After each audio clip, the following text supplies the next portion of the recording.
for simulation of this particular Arduino board programming. Okay, so now I will share to Jyotish. Now you can start your presentation and you can start the session. Okay. Okay, sir. Okay.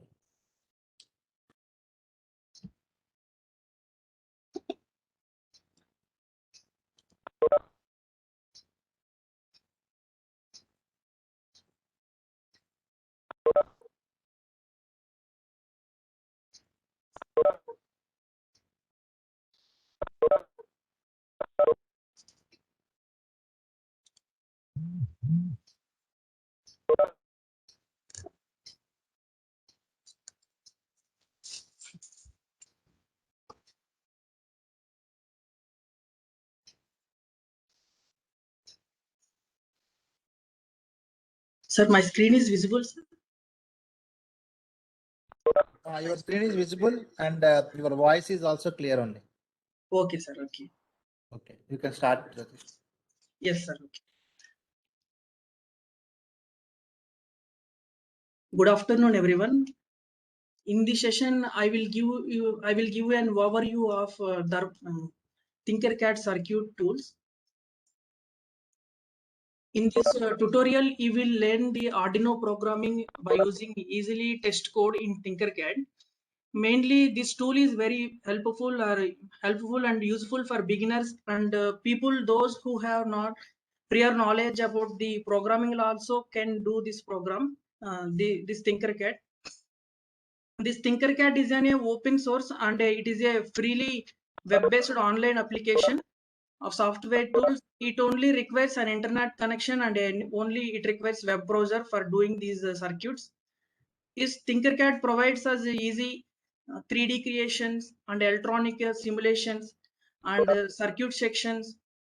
You can design your circuit in the easiest manner and you can simulate it your circuit using an Arduino and components or boards or whatever it is available with or without any knowledge of the computer code or any programming. You can able to do the circuits with the programming code.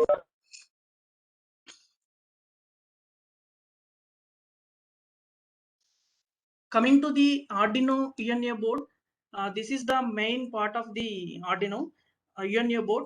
This contains of the around 14 elements. Coming to the first and second one, here you can see it is a power cable or a USB cable, and this one is the barrel jack. Here every Arduino board needs a way to connect it to the power source. This Arduino board means this Arduino UNO can be powered from USB cable, which is coming from your computer or any power source. And coming to the third element, this is the ground pins.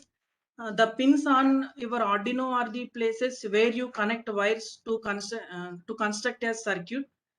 They usually have plastic headers that to practically you can see that is a plastic header pipes wires are there. You just plug a wire right into the board. The Arduino has different different kinds of pins, each of which is labeled on the board and is used for the different functions. Coming to the third point, these are the ground pins. There are several ground pins on the Arduino UNO board, any of which can be used for the your ground to your circuit. Coming to the fourth and fifth points are the power pins, means 5 volts pin, and this fifth one is the 3.3 volts pin. This 5 volts pin supplies 5 volts of the power to the circuit, and the 3.3 volts pin supplies 3.3 volts of the power. And most of the simple components used with the Arduino run happily with 5 and this 3.3 volts, not required more than 5 volts for these small circuits. Coming to the sixth, this one is sixth point. The area of the pins under this here are the analog input pins. It is labeled as A0 to the A5 pins. It is also called as the analog input pins. The main aim of these pins are it read the signal from the analog sensor like temperature, pressure, potentiometer, photoresistor, anything. It can read the analog sensor and convert it to the digital value that we can read.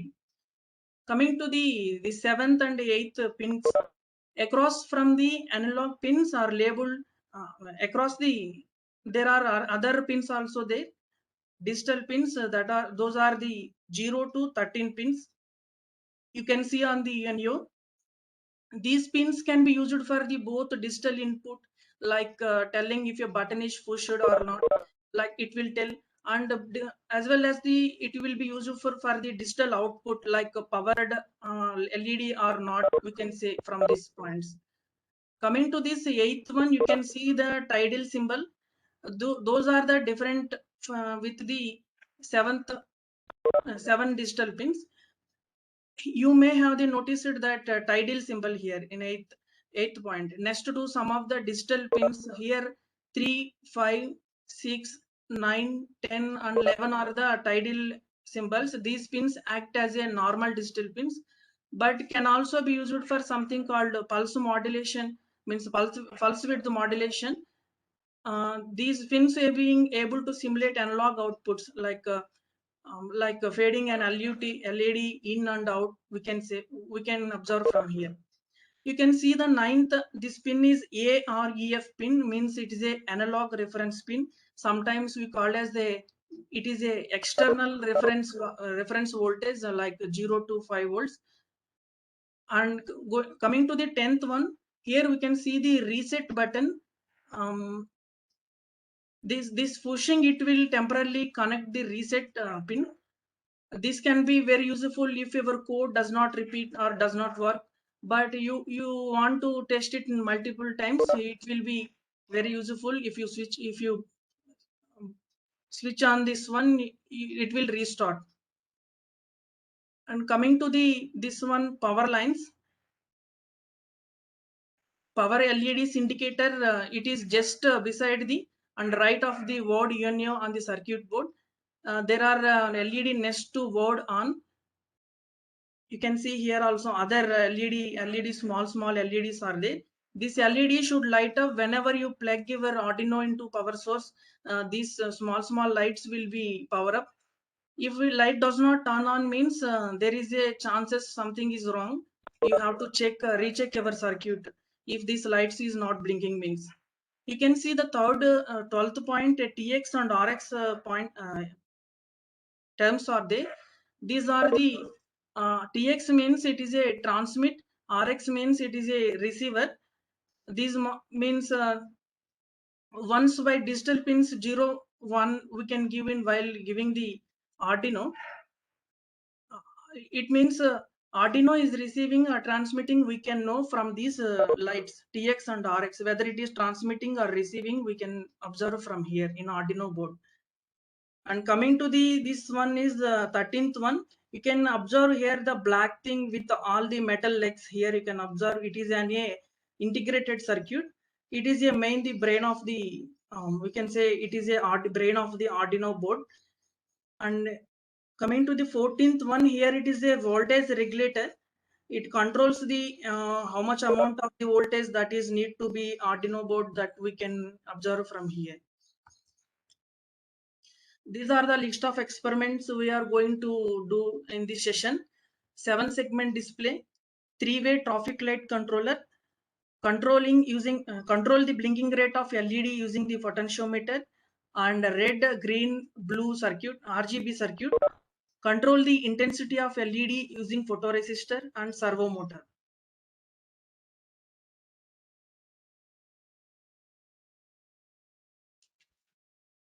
These are the main key functions are used while writing the coding of the Arduino programming.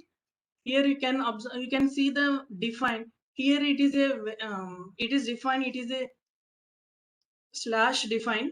It is very useful in C++ component that allows the programmer to give a name or a constant value before the program is compiled. We can observe this one. And coming to the setup point, setup function. Setup function is mainly used to initializing the variables, means pin modes, start using libraries, etc. This setup function will run only once after each of the power of the each means whenever the power is off, only once it is works. After that, loop function will work. That after creating a set of function which initializes and set the initial values, this will allow your program to change and respond to the actively control the Arduino board. This loop function will be used.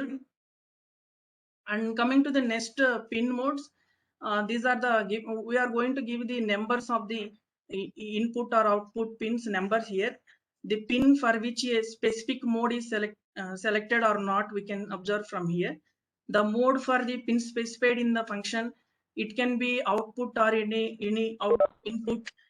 It will configure the specified to behave as a input and output pins. Coming to the digital read here, it's the digital pin which is to be read.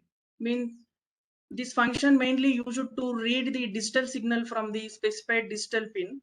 We are giving the numbers to the there are 0 to 13, total 14 digital pins are there, 0 to 13, that we are going to give to the any number. And coming to the digital write, here we are going to give the pin and value here.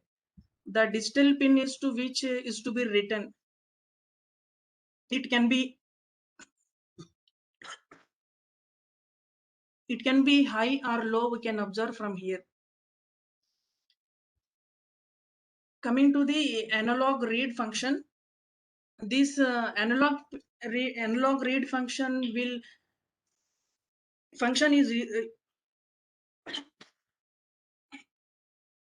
this function is mainly used to analog signal from the specified analog pin. That is example analog read A3 or A0, A1, A2, like that we are going to give. That integer value is range from the 0 to 1023 will be there for this analog read. Coming to the analog write, here the analog pin to which value is to be returned is given here. It can be any number in between 0 to 255. Here 0 is being called as the 0% duty cycle, and another number in analog write 255 is there. It is the maximum number. Here we are using the integer value, that is 255, means 100% duty cycle will be there. This function mainly used for generating the pulse width modulation, that is 3, 5, 6 numbers are there now. That where we will use this analog write. For Arduino value, it can be 0, it can be vary between 0 and 255. Coming to the delay, it pauses the program for some amount of time in milliseconds. So whatever the time we give, that will program will delay for that some time. These are the experiments I'm going to do in this session. First one is the 7-segment display. Here the components required are one Arduino Uno board and one USB cable and one 220 ohms resistor, one breadboard, and one 7-segment display and jumper wires. Here you can see the main principle of this 7-segment display is a form of electronic displays devices for displaying the decimal numbers, that is an alternative to the more complex and dot matrix displays we can display here. 7-segment display are widely used in digital clocks, electronic meters, and basic calculators, and any other electronic devices that display the numerical information in the form of digital. This segment display is a 8-shaped display. You can observe here, it is consists of the 8 LEDs, including a one decimal point. The segment, this segment respectively named as A, B, C, D, E, F, and G, and one decimal point. This segment of display is composed of LED. So a resistor is needed for protecting the LED. Here one resistor is used here, 220 ohms resistor. A 7-segment display has 7 segments for displaying a figure and for displaying a decimal point. For example, if you want to display a number 1, you should only light the segment B and C. Here you can observe, if you want to display one number only in the panel, you should only light the segment B and C here. You have to write a programming according to this, which number you want, like that. This is the coding for programming the 7-segment display that I have already posted in the WhatsApp group. You have to download this code, and you have to, if time is there, we will do, or otherwise you directly can paste. I will explain this how the code come. You can do, you can practice at any time at home, every time, whenever you are free, you can practice that one. This is the 3-way traffic light controller. I will explain while programming the Arduino.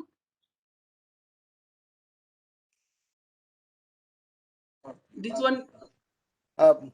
Jyotisha, you directly go to that simulation and explain the traffic light. You explain that one. How to open that Tinkercad and explain. Yeah, okay, sir. Okay. After that, you come back.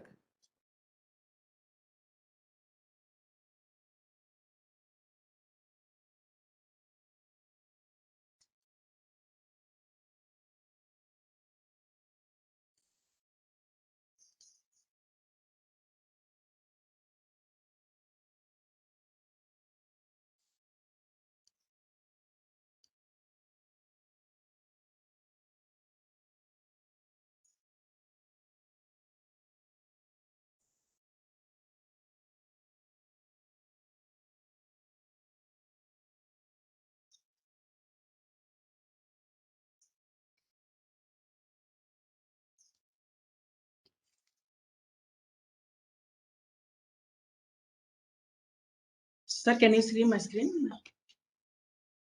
Sir, Tinkercad screen, can you able to see?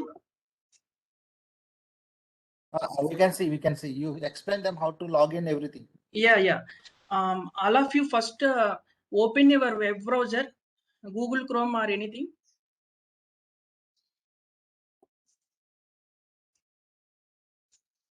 First of all open your web browser, Google Chrome.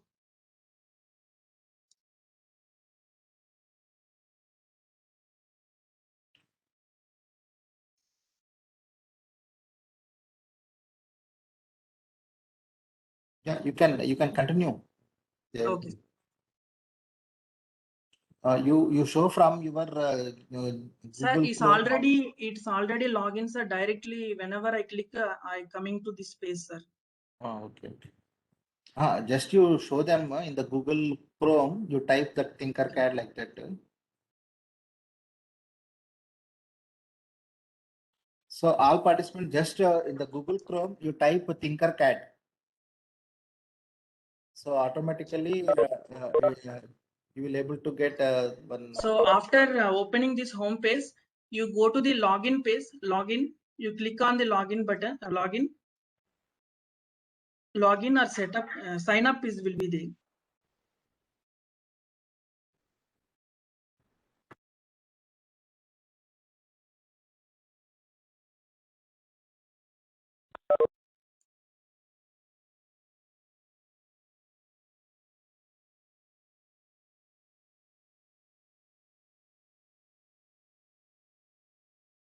After enter the URL of Tinkercad, then you will see the home page like this. You can use your email ID to log in this Tinkercad.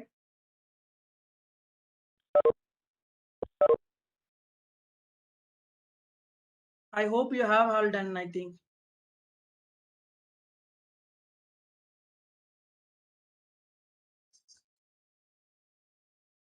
After login, you can see here, you can see the circuits here.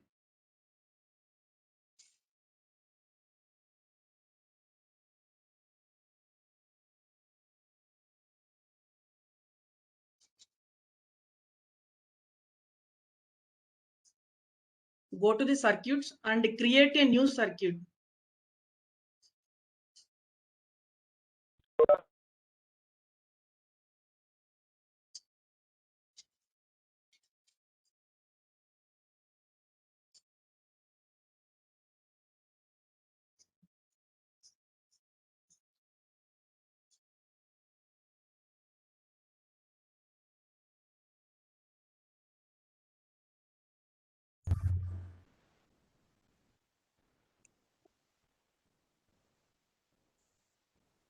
Hello. Sir, shall I start? Just I have unmuted them. If you have anyone has doubt, you please ask him by unmuting your phone. I have unmuted all your mics. If anybody is having doubt, they can do. No, sir. Please continue. Yes, sir. Just we'll have to go over there, no? Yeah. Okay. So thinkercad.com. We'll have to go over there, isn't it? Yes. Just a minute, sir. Thinkercad. Thinkercad is available. Yes. Here, start thinking. Is it that way? Something written. Start thinking, or I have entered, sir. Autodesk Thinkercad. Can you see this page? Yes, sir. Wait a second. Wait. In that you Right. click circuits. In that you click circuits. Circuits. Here you can see now. Just a minute, sir. Login. You go to circuits or anything. Login or circuits. Sir, I have entered Thinkercad Create 3D. Yes. You can also click that one, and after that you will be asked to enter your mail ID. Okay, sir. Okay, sir.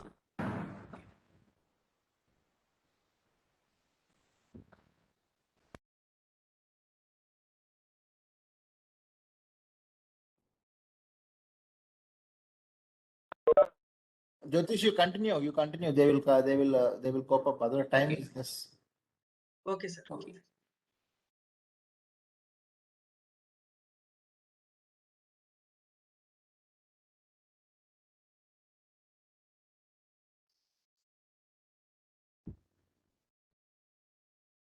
Hello, Jyotish. Yes, sir. Yes, sir. My screen is visible, sir. Yeah, it is visible and your audio is also clear. Okay.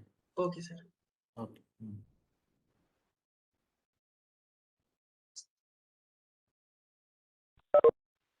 Yes, sir. All of you go to the create new circuit.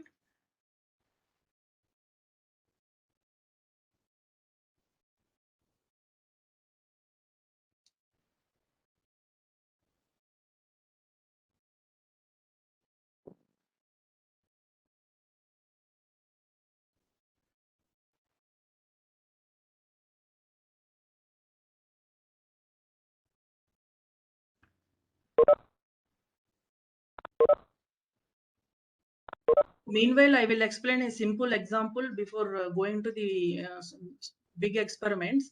I will do the simple experiment. Blinking LED. Drag this Arduino UNO board to the main place, and one breadboard, small one LED, and you can here you can observe here the LED has 2 points. One is the anode one and another one is the cathode. This anode one is the larger bent pin, and the cathode one is the negative and short pin. You can connect this short pin to the ground, and you can connect this anode pin to the any of this distal pin. Means if you connect directly, it will explode. You have to attach one resistor here.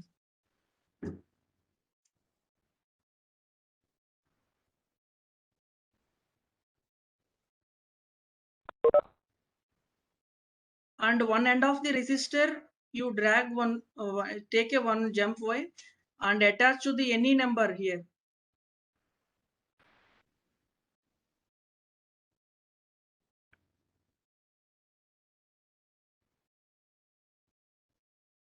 And take a one jump wire from this dashboard, give it to the 5 volts power supply,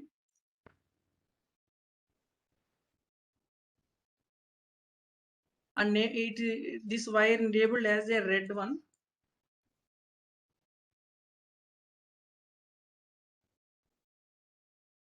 and one wire to the ground one.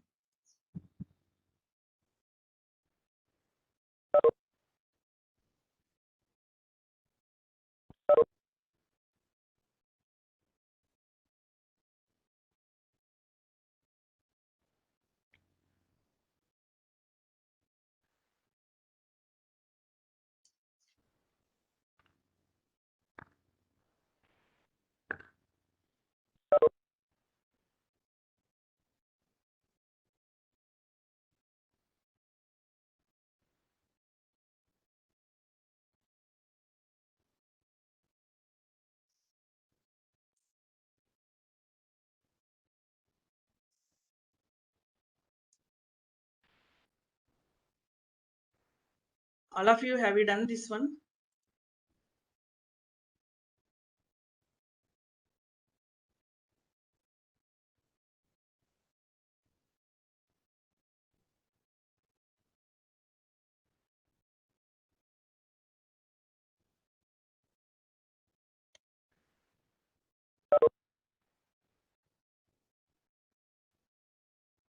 Can you observe here the LED is blinking? Hello? Not, sir. It is not blinking, sir.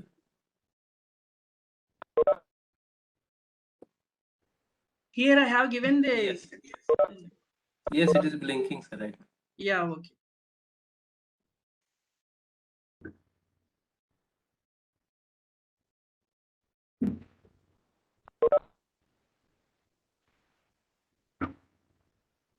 Sir, please give some information regarding breadboard. Okay, okay.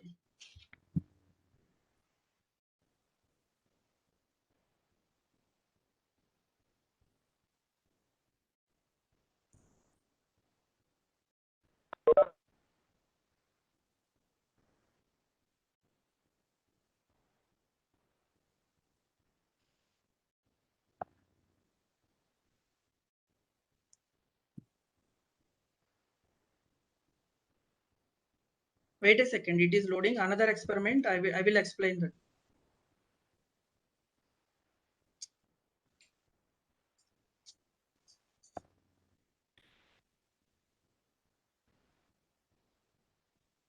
Yeah, here you can see it is breadboard are designed to work with through whole electronic components. Any component we can use here. We can put jump wires here. These components have long metal leads that are designed to inserted through holes. Here you can observe holes. This one is the negative line.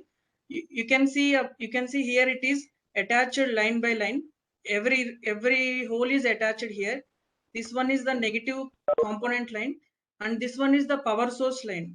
And again you can observe down also. This one is the negative component line. This one is the positive line. Here you can see here every column is attached here. If you give any wire in any under the in this column, it will be attached at any place. You can give in this breadboard. You can give the wire at any place here. Hello. Yes, sir. Yes, sir. Yeah. Listening, sir. Okay. Yeah. Okay. Coming to the second experiment, this one is the RGB light. Means you go to the basic components. You take this LED RGB. All of you take the Arduino board and breadboard and one RGB LED into the main workspace.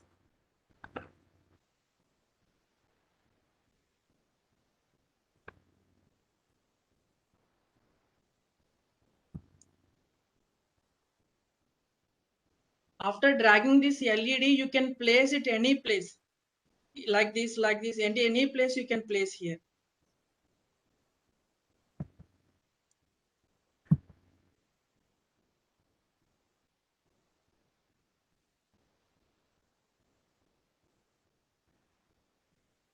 And out of this RGB light, one leg is called red point, and another one is the negative terminal, and three are the positive terminals, and one is cathode.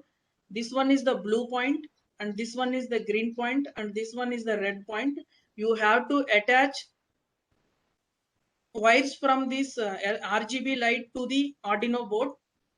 You can give it anywhere.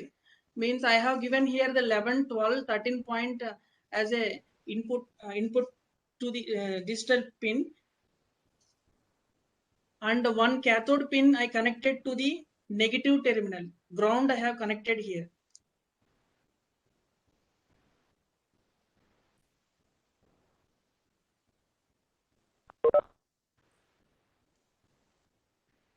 I have already mentioned, I have given one file to you. You can see from there. You can copy a code from there.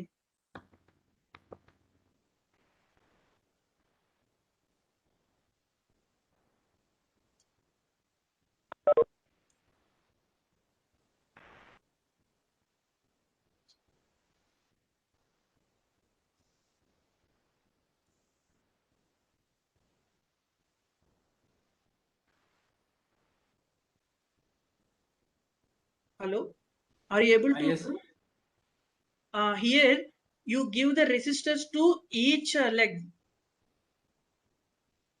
Except this cathode point, you give resistors to each leg of this RGB LED point. That resistor value, how you have to change, that also you tell. 100 Yeah. ohms, that Yes. also you tell. You drag that. Here we can change the resistor values in kilo ohms. It is there. You can change to any type. Ohms are there, kilo ohms are there. So what is the role of resistor here? Here, without resistor, if you give this, means this LED will RGB LED will explode. Explosion will be happen. It is a resistance to the current flow. Acha, acha.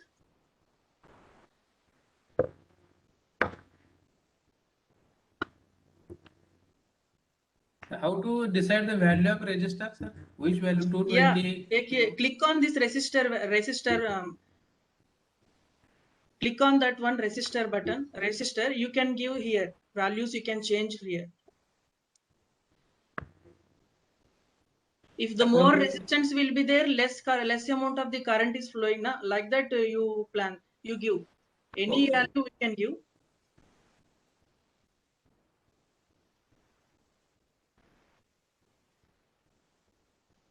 Yes, sir.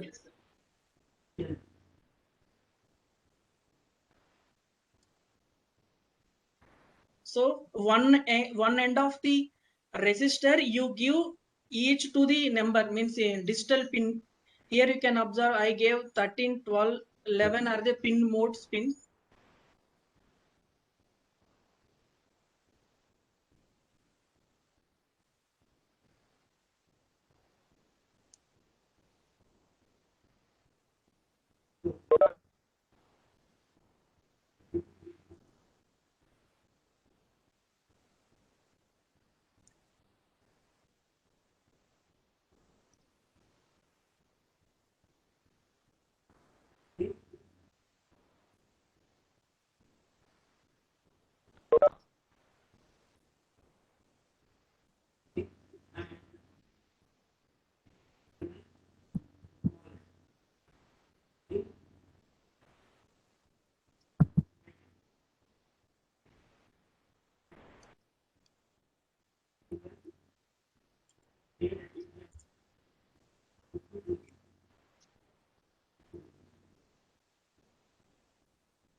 Yeah. So you explain what are the pins you have connected and how you have written the code. That also. Okay, sir. Okay. Upendra, you are there, huh? Yes, sir. Yeah, you see that the chat, some questions are asking because when he's presenting, he cannot see no chat. Okay. Chat, you answer them. Okay. Here you can see. Shall I start from starting onwards, sir? This one. Is any doubt on this one? Shall I start again? Yeah, yes, sir. Please, in short. Okay. Coding. Coding already we have sent one file, no group. You can download from that.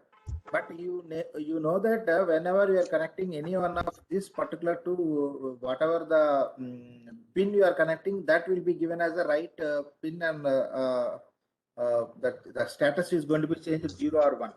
Accordingly, the light will go. Yeah, here you can see in the pin the coding. Here we have already explained in the key functions. Here is the void setup. Here this one is the mainly used to initialize the variables. Here the 11, 12, 13 are the pins. These are the variables, output variables.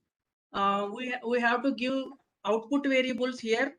Wherever the pin is connected, that number you have to mention here. Here my one pin is connected to the 11 and another is 12 and another one is the 13. You have to mention the pin modes. This setup function will run only once. After that, loop function will work. Initially, the setup function only once it will work. It will take, it will read. After that, loop function will work. Here you can see the digital write. Here write means it's a value. Here we are giving the high. High means LED should be high when this pin is connected here, na 11 pin. This 11, whatever the given is, green bulb will be high, means it is LED is in on position. The on position is for 1 second or 1000 millisecond. After that, the same LED means the same RED, green LED will off. Here you can see the low. Here I have given, why I have given is the digital write. It tells it is high or low, means LED is on or off. We can observe from this digital write. Write means value. After that 11 pin is delayed for 1 second. After that this 12 pin means here I have given the 12 pin blue bulb. Blue light will on. Blue high means on, low means off. Like that 12 is the number, pin number. 1 second it will be on. After that 1 second will be off. After that the last light, this red light will on for 1 second and after that it will be off for 1 second. That is why I have given here high as on and low as off position. After that 1 second will be delayed. The circuit will be completed like this. Is any doubt in this coding? No, sir. You can copy from that PDF file what I have sent through WhatsApp. Copy, and you can practice at any time. In after that session completed, whenever you are free or at any time you can practice this. These are the very simple circuits. We can make any number of circuits here. Here you can observe here how I have given the circuit jumper wires to the from sensors to the Arduino board. You can observe here. This one is the cathode one.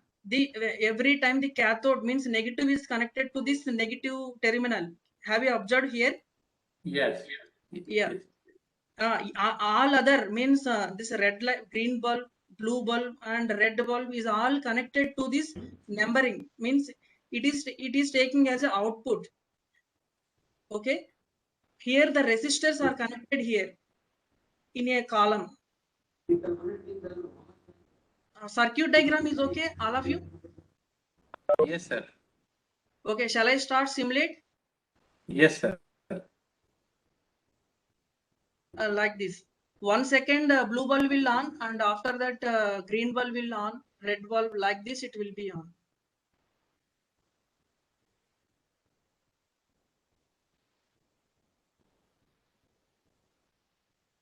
Okay.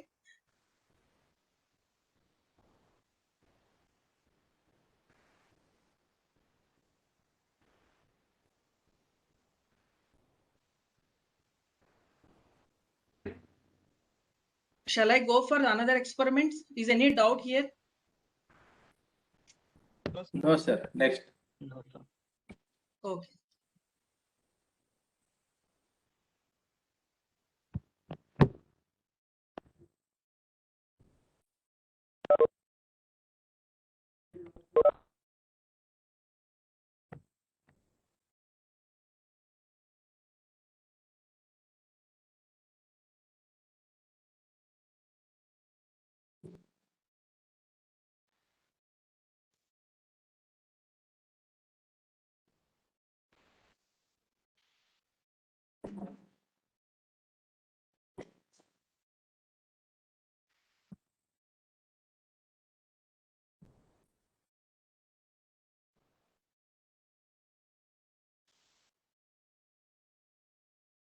This one is the 7 segment. As I have already discussed about this one, what is the main importance of this 7 segment? And here the main, it is a form of electronic display device. It is mainly for displaying the decimal values, decimal numbers. That is an alternative to more complex dot matrix displays. You can observe here. This one is mainly used in digital clocks like electronic meters, basic calculators. You can observe this type of the digital LEDs, and any other electronic devices also we can observe here. This one. This one is the 8-shaped LED display device. You can observe here. 8-shaped LED display. It mainly composed of A, B, C, D. As I have already explained it in the PPT. You once refer the PPT if any doubt now I will explain this one. Sir, how much time we have, sir? Till which time we have? Vasu, sir? Up to 3 o'clock. Up to 3 o'clock. Yes, sir. I am going to directly simulate this one while explaining. Again, I am not doing this here. It takes time. I have already posted in Word file that you can practice, and code you have to code you have to paste here. I will explain code here also. You can observe easily. Here you can see the integer values we have given. Here digital pin we have given the 0. This you can see here the digital point, and the integer value A I have given. You can change at any number, that is your wish. But A you can give 2. After that also you have to follow the same thing. Then only it will work. Here I have given A1, B2, C3, D4, E5, like that I have given till G. Here the void setup I have already explained about what is the importance of this one. This will initialize the variables. Means this one the pin modes, which pin we have given. In programming it will run only once, this setup function. After that loop function will read. Here I have given pin mode, means these are the output pins. These pins I have connected to the, here you can observe here. You can able to see here. Hello? Yes, sir. Yes. Yeah, here I have connected these 8 pins to the 0 to 7 I have given parallelly. You can observe here. From DP pin to 0, like A to 1, B to 2, C3, like that I have given as a output pins. That are the pin modes. After that, digital rate. Here write means is the value which is high or low, we can observe from here. If you want to display one number, here one number you can observe here. This one. This one is the A, this one is the B, this one is the C. If you want to light up the one number, which one should be in high position and which one is in low position? A should be high. Not A should be high, B and C should be high. This one is the B. Yeah, B and C. And this one is the C. If you want to see the 0 digital number, which one should be high? A, B, C, D, E, F. Yeah, except G, all should be high. Here you can see here in code. Here you can see here. Here all I have given high except G. Means whenever I simulate, 0 first will blow. Okay. After that it will wait for 2 seconds. After that one number will be displayed.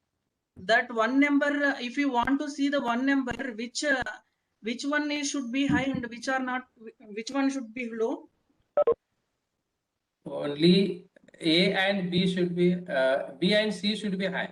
Yes, like that only. If you want to see any number in this one, you can give code according to like this one. I have given code here for 0 to 7 numbers, 0 to 8 numbers you can see here, like this only. Here I have given for the 0 number, and here I have given for the 1 number.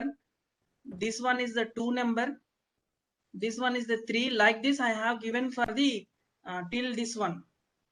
Now I am going to start simulate. Are you okay this one with this one? Yes, sir. You want, what you want it is, here you can observe element, here you have components are there. You can take this one display to here and one UNA board here, and one breadboard small one you have to drag here to main place. You just connect these numbers to the these digital pins. That is enough for circuit diagram. For coding, that what I explained now, that you have like that you have to do. Now I am going to simulate this one. The coding we should write at our own, or the ready-made programs are available. Ready-made programs are available, but are in different way. You have to modify to according to your way. Requirement. Okay, sir. Yeah, requirement. Okay. You can see, you can observe here the first whatever the number you have given in coding, that number will be displayed first. Like these calculators and railway digital boards are displaying like this only. With this programming only, they are displaying. Now it is showing in red color. If I Yes, want in another color, green or white or etc., these numbers should be in that white. That everywhere you can see in only red, Anna. I don't think so. I don't know about that whether it will be displayed with other color or not. Yeah, the other colors are available. Yeah, that I don't know exactly. Okay, sir. Okay, sir. You can only see here also there is no option to change the color also. Okay. All are okay with this one. Shall I go for the next one? We have limited time. We can see Yes, sir. only Yes, one sir. experiment we can see.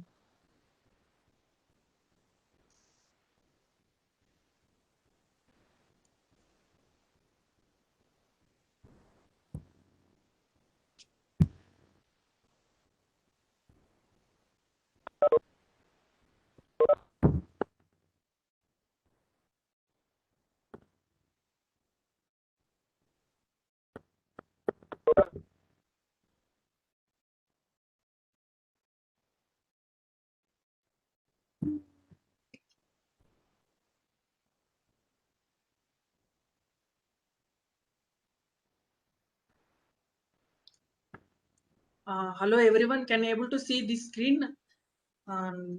This one is the three-way traffic light controller. Now you can see the three-way traffic light for the three-way road. This will be useful for the three-way road. Even you can develop for the two-way road and four-way road also. Once you observe this one, you can able to do that also. Okay. And this three-way road and the code glows LEDs, like I have taken this LED bulb, red, yellow and green. 3 sets I have taken. First set, second set, third set, according to you follow while you are programming at any time. You have to give the connections. This anode connection to the numbering digital UNA number digital pins, and other the cathode one you have to connect to the resistor. Here I have connected. I have taken only 3 resistor to the 9 LED pins. You can connect directly like this only.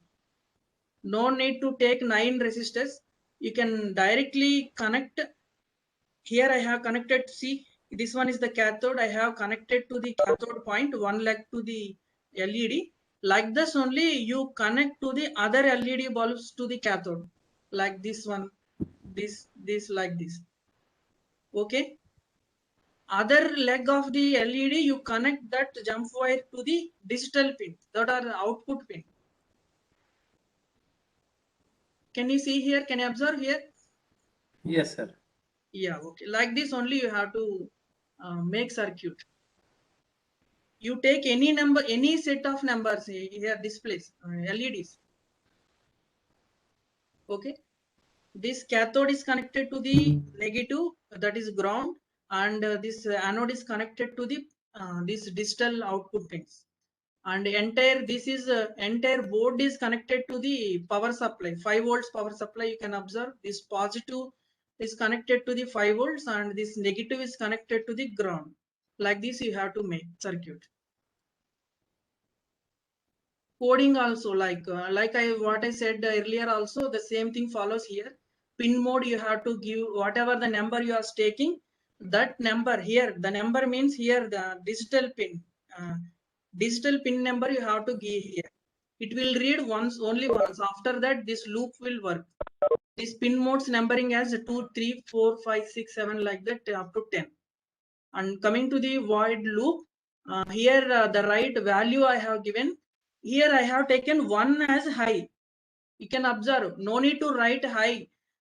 You can observe 1 as for the LED on. You can take the 0 for the LED off. Like this only, like this also you can take in coding. Here, I want to enable the first set of signals in the first time. For that one, I have taken 2 red lights on and one another green light is on, and remaining should be in off. Like you can, whenever you observe the three-way lighting, three-way traffic light system, then you can easily observe this diagram also. Here you can see in which like this, whichever is should be on, whichever you want to should be on, that should be in one position. If I want to 10, it should be in on position. You give one beside that one. Means 10 means here it is red light. 2 sets need to be in should be on in red light. Here I have taken the 10 should be on in the first set, and 7 this one is the another set of the red light. Okay, and another one is the second pin. This one is the green pin. For every set of the signals, 2 red lights and 1 green light should be on. Like this you have to observe. You can observe, if you can observe from the actual 3-way system, then you can easily get idea from here also. Like this you have to give. Remaining LED should be in off position, like that I have given. After that, there is a 4 seconds I have given for the delay. After 4 seconds, yellow light should be on. Yellow lights, three light, and the second one is in second set yellow light is also. These 2 should be in on. Other 2 are in off position. After enabling yellow lights, you have to enable the second set of the signals. Here also you have to do the same thing. 4 and 5. Here you can observe here 4th and 10th are the red lights in 2 sets. One is in third set, one is in the first set, need to be on, and another 5th one means in second set green light should be in on. Remaining all should be in off position. Like after that, yellow light should be in on. After switch off the yellow lights, third set signals will on. In third set signals also, 2 sets means 2 LED of the red bulbs will be on position and 1 green light will be off on position. Remaining all are in off position. After the completion of this time, yellow lights will be enabled. After completion of these yellow lights, again the starting position will come. Like this, we have to make a circuit and we have to design a code like this. Like this. Are you okay with this one? Yes, sir. Okay. Please start, sir. Yeah, you can observe here. If you want to see light more time, you can change this here. There you can see here the delay time. You can see, you can change more time, like 10 seconds. You can that is your wish. If you want to see the light should be in more time.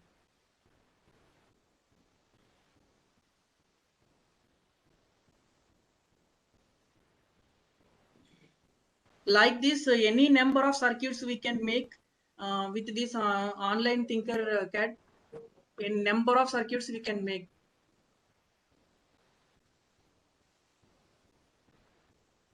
Are you okay with this one? Yes, sir. Yeah. Okay, Jyotish, we can conclude that Yes, sir. Mathlab person's already there. Okay, sir. Okay. So, thank you, Jyotish, for explaining the Tinkercad software. And Okay, this is sir. going to be the open source software. You can able to use this is software, and the codes also we have supplied for you, and in online also some codes will be available. You can write your Arduino programming, and you can able to do that. Okay. So now the next session is going to start. We are going to have two persons from Pranav and Ramana from the networks. So today they will able to give you they were going to explain you what are the different modeling and simulation of mechatronic systems by using the MathWorks. We are going to have two in that particular two modules are there. Schemscape and simulation. These are two things they are going to explain you. Okay. So Ramana, are you there? Can you unmute and? Yes, sir. Yeah, I'm here. Yeah. So now just you can start your things. Sure. Yeah.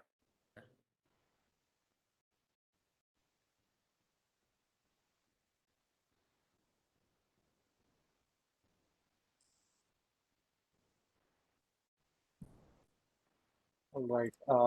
Pranav, is my screen visible? Yeah, it is visible. Okay.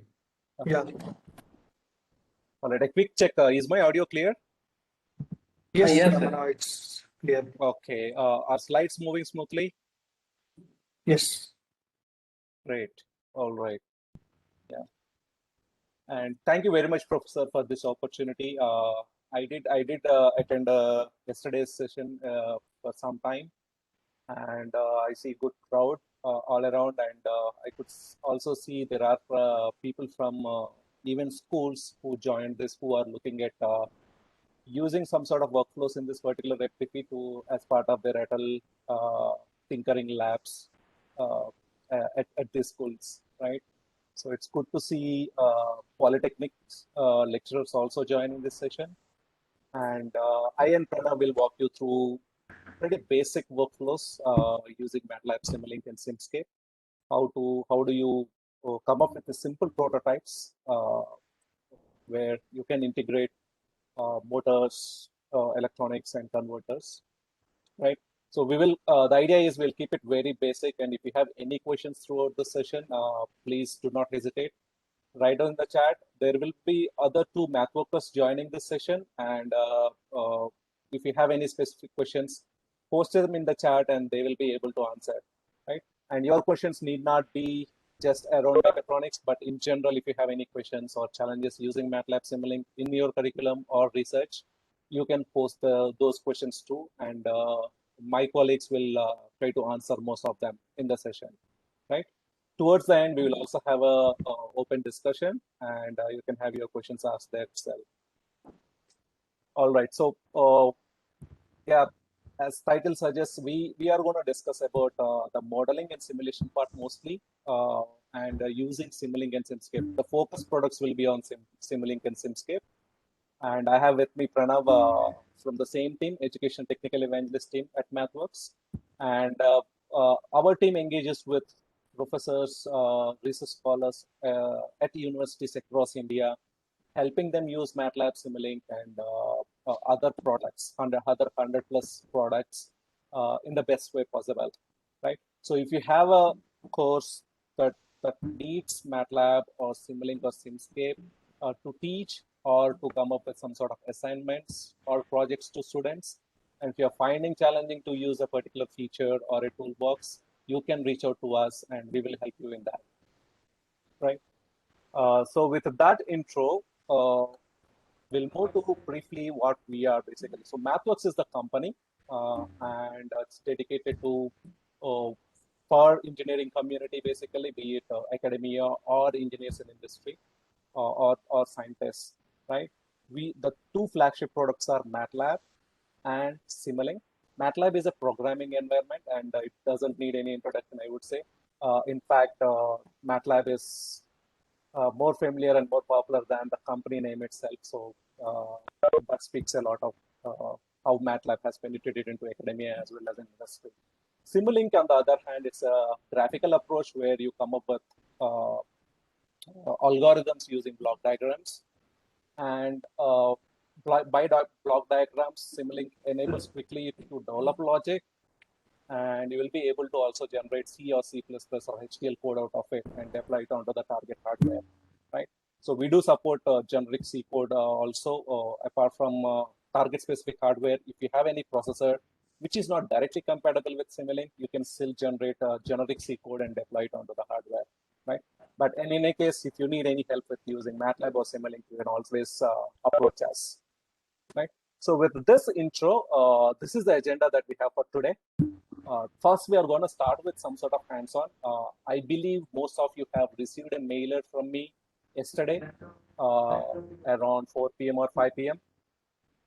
I did mention about you need some things to do at your end. Make sure that you have a working laptop or a desktop, because this hands-on requires you need to work on that. You can't just do away with a mobile phone, right? And I did give some instructions where you need a Mathworks account if you have already not created. And if you don't have access to Matlab license, you can request a trial license. Again, this trial license doesn't need any installation as such. We will be making use of Matlab Online, wherein you can open Matlab in the browser itself without installing. So Matlab runs on cloud, and you just your console need to have a Chrome browser with good internet connectivity, and you can just work on Matlab, right? So the first activity is we do some sort of hands-on activity, Simscape on-ramp. Why we picked this particular course is if it is for mechatronics, right, which is a multi-domain system, Simscape is a go-to tool. Even in industry, many engineers are finding a lot of value in using Simscape in automotive or aerospace, right? So we will get started with Simscape on-ramp, and at least few of you should be completing some of the tasks. This is an activity-based course. It's not just a videos that you see and then complete the course, but instead, at each and every level, you are asked to perform certain tasks. And with that, you get familiarity with how to use Simscape for multi-domain modeling. Towards the end of this particular on-ramp course, you will also end up doing a project, right, which caters to multi-domain modeling again. And with that, you will get familiarity with how to use Simscape for modeling. You'll also get a certificate of completion signed from Mathworks end towards the end of the Simscape on-ramp, and you can share it across to your peers also, right? The other way professors are leveraging or using these on-ramp courses is if a particular course need MATLAB or Simulink or Simscape, right? As a professor, you need not invest time and effort in introducing students on what this tool is and how to use it. Instead, you can redirect them to take this on-ramp course.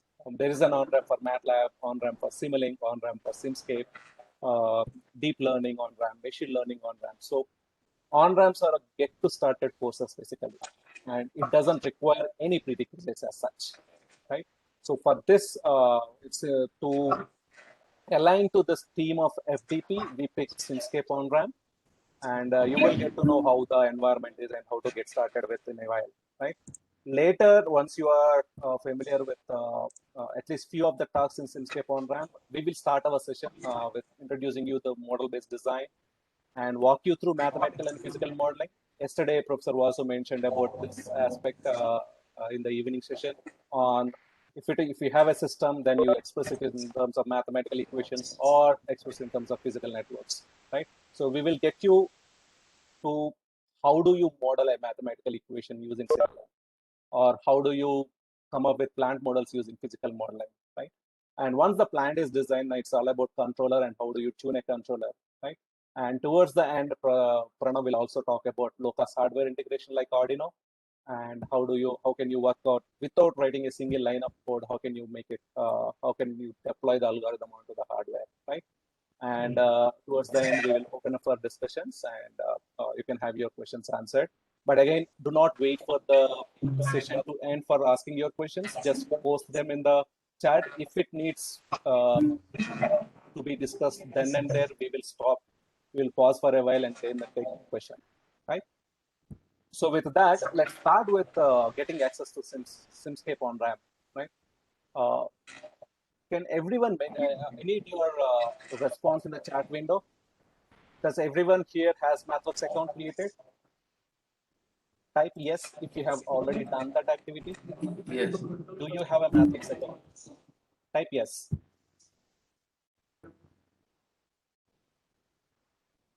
I'm looking at the chat window, so please respond in the chat window.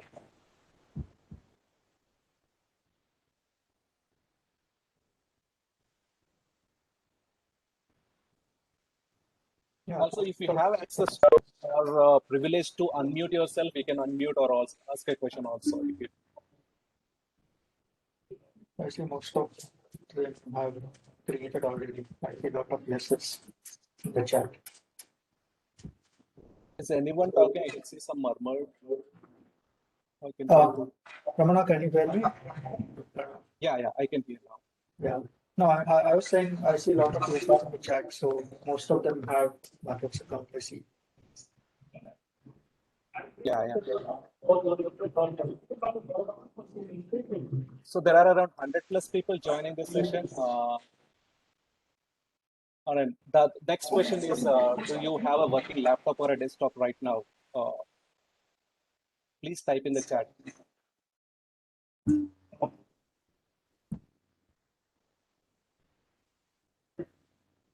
Yeah, laptop or a desktop, whatever.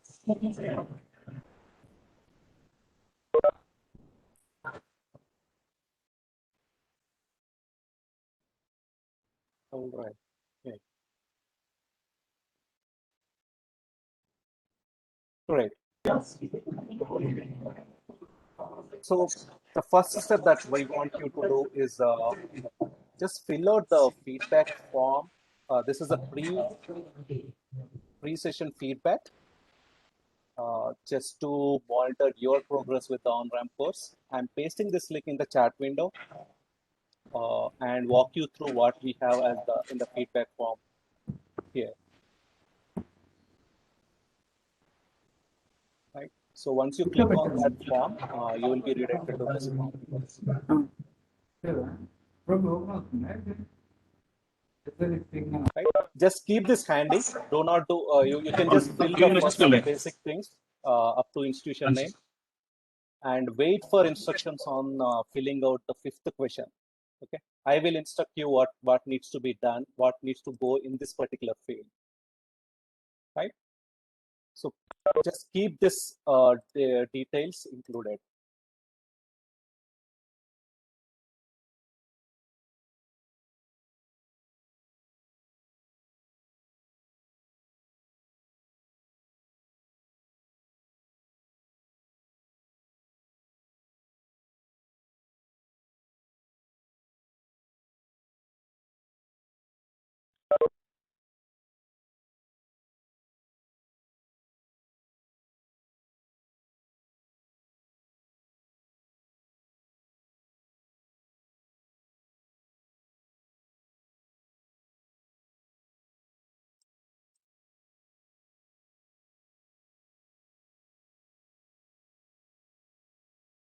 Now I want everyone to open another tab in the Chrome browser and then just type in Matlab on ramp or Simscape on ramp in this case, right? Simscape on ramp. I'm just typing in the address bar and go to the first link, the Simscape on ramp.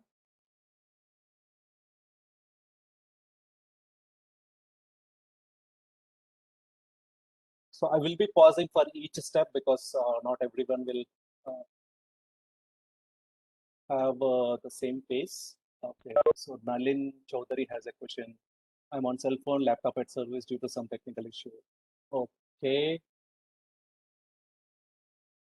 So I believe this hands-on might not work with cell phone because we'll be switching the windows also, right? So it's very tough to work with a cell phone.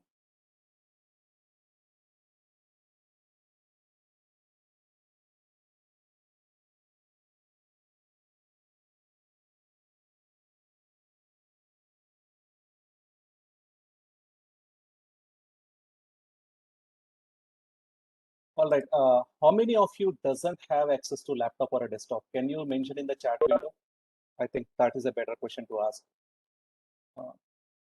How many don't have access to laptop or a desktop right now?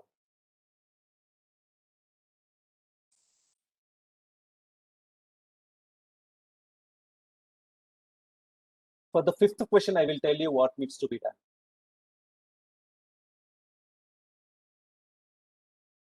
All right, Vixit doesn't have, Ankit, Sandeep, Amit. So we have around 5 people. Any other who doesn't have access to laptop or a desktop? Because in the yesterday's mailer, I did tell you about having this as a prerequisite to do this and so on. But due to unforeseen reasons, if you are not able to access laptop or a desktop, that's okay. Yeah, Nalin Chaudhary, I understand. That's okay. But probably later this session, right? If you need assistance on completing this course, let us know. We will assist you. So for now, you can just observe what other people are doing.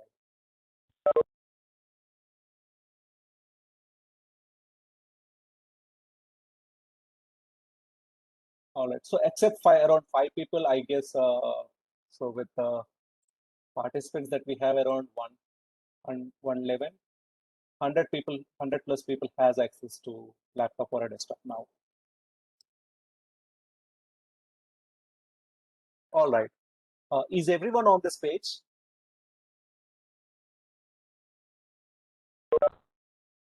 All right. Okay. Great. So if you scroll down, you will get into what this particular course is all about and what you will learn and how much time typically you might spend to do that particular task, right? So towards the end, you will also do a project on electronic valve. This is a pretty much mechatronic system. And with the knowledge that you gain through this course, at the end, you will get everything around how do you start with a design, okay? Yesterday, professor also mentioned about V cycle or V cycle where most of the automotive companies or aerospace companies follow, right? You start from requirements, do the design, validate the design, and then implement it on the hardware and then go on testing against the requirements. And then you have a finished product at the end, right? So this course, again, if you know Simulink, then it will be very easy for you to start with Simscape. But for the people who are not familiar with Simulink, it is okay, but you can even get started with this course directly, right? So just explore what are the contents that are there in this particular course. And once you are done, you can click on launch the course.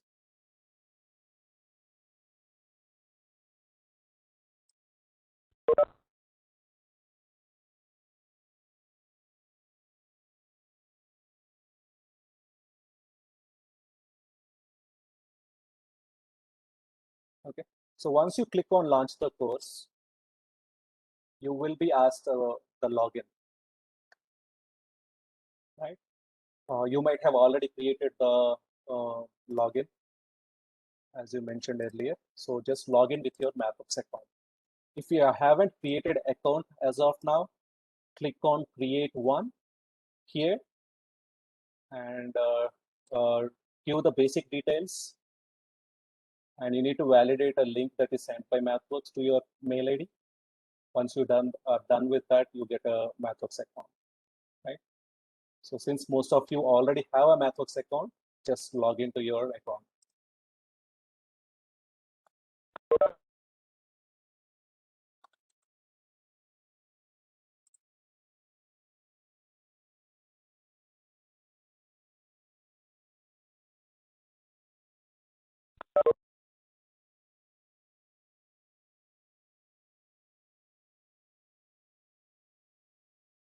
Once you are logged in, you will be redirected to the cloud version of MATLAB, and it should point to matlab.mathworks.com.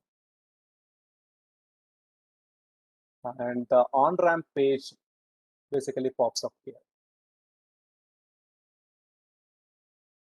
So I will pause here and I need to verify whether you are on this page now. For the people who haven't created account, please create the account and then follow the steps I showed.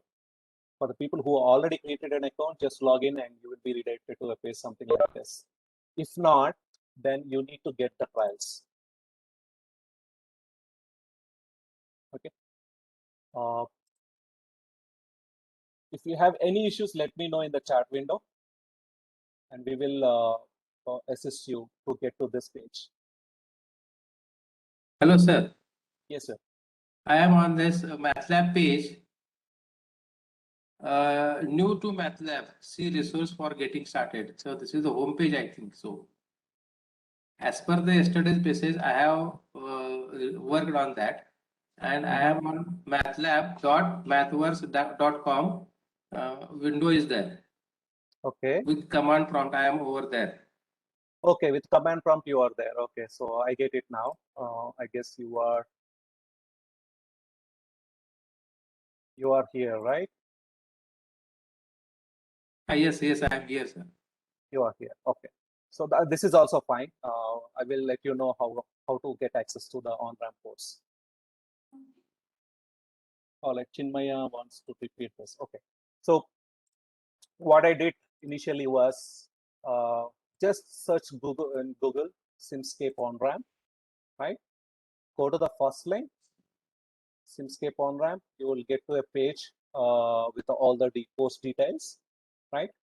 If you don't have MATLAB valid license, right, you can either click on get a trial here, or you can just download or just request a free trial here, right?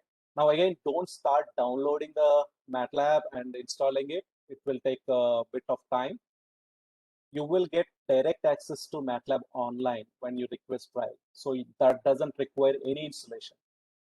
So you can access MATLAB from cloud basically. So through web browser, you will have MATLAB running something like this.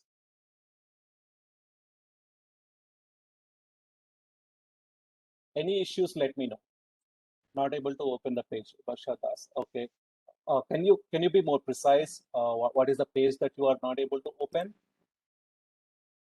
Are you in this page? What happened? What do you see when you launch the course? If you just let us know, then it will help.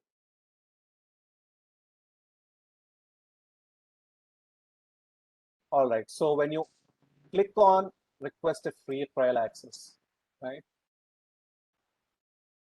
Okay. So you need to give some basic details here.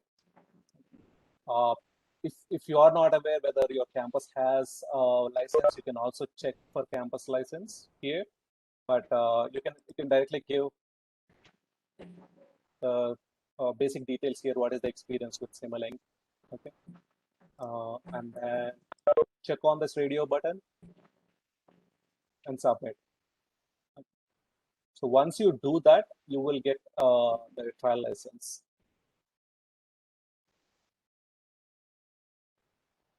Varshadas, I think this should be clear now.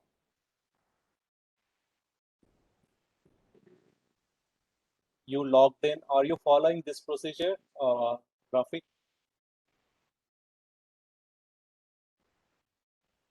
If it is prompting you for the license, you request trial license. You will directly get access to MATLAB online.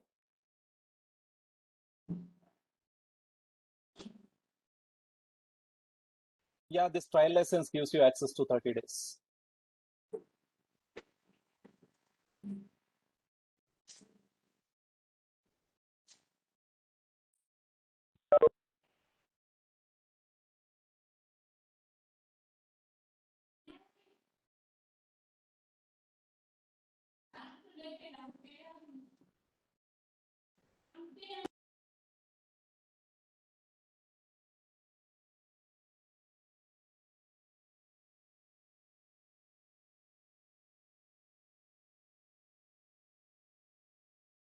So if you are already logged in, I want you to do one more task.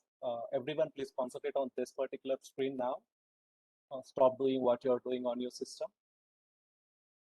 Once you logged in, right, on this right corner, you do see your name. When you click, this will pop up, my account, community profile, and link license, right? Please go to my account here. Okay. So this will populate what are the licenses you have. For the people who have requested for trial license, you will see a trial license here, Mathlab trial license here, right? Or you can also request for get a trial from here itself, right?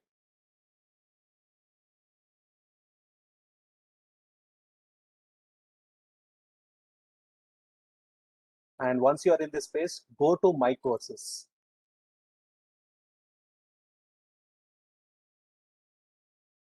So what are the courses you completed basically gets populated, and the courses that you can take will get populated in this page.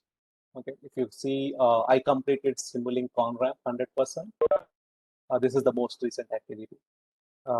What we are doing today is Simscape on-ramp. And please do not confuse between Simulink and Simscape. Okay, so scroll down a little bit and then you should see Simscape on-ramp here.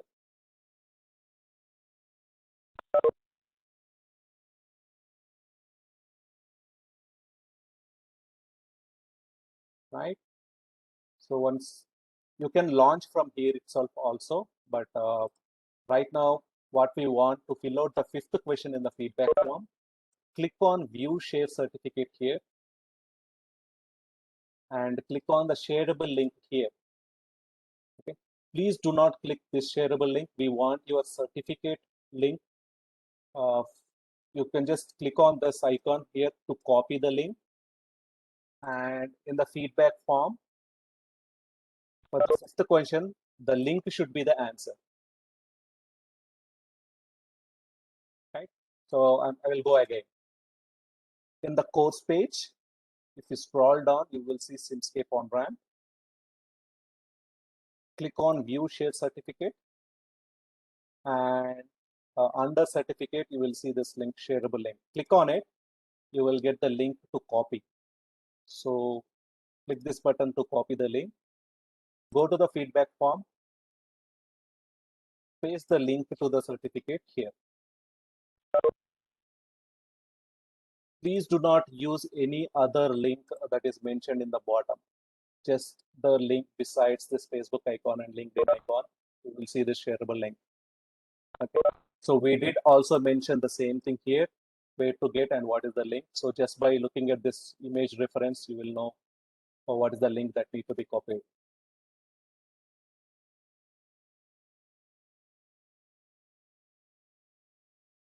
Any questions, any issues in doing so, let us know.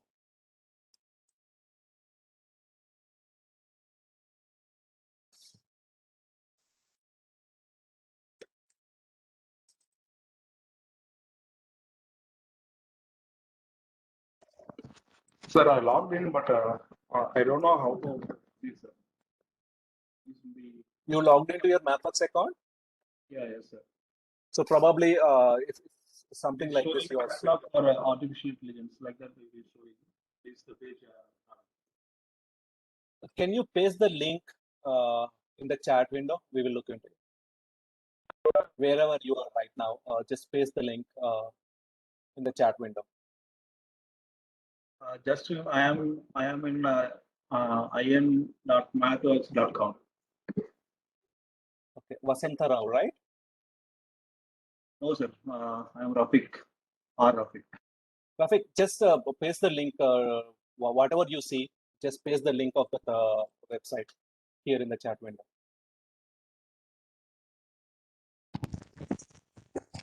I went of myself, my self-placed course. After that, what I'll do? Okay, so here you can go to my account, What I am getting. and it will show all the campus-wide license offerings basically here under my courses. You will see the self-paced courses here. Scroll down and look at Simscape on-ramp. Click on view shared certificate and click shareable link here. Copy this. and paste it in the feedback form, fifth question answer. Yeah, Rafiq, I saw your link.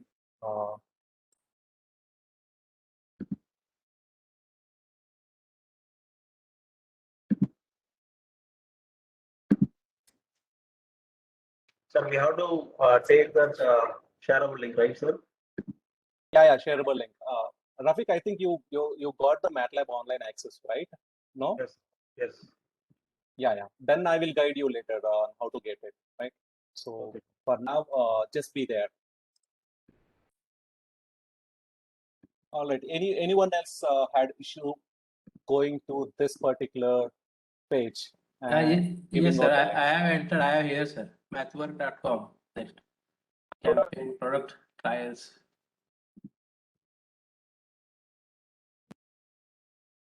Yeah, this one, right? You are on this page? Just a minute, sir. Get started with Mathlab. Products, solution, academia, support. Okay. So in the prompt, in.mathwork.com help Mathlab getting started with mathlab.html. Okay. Just give me.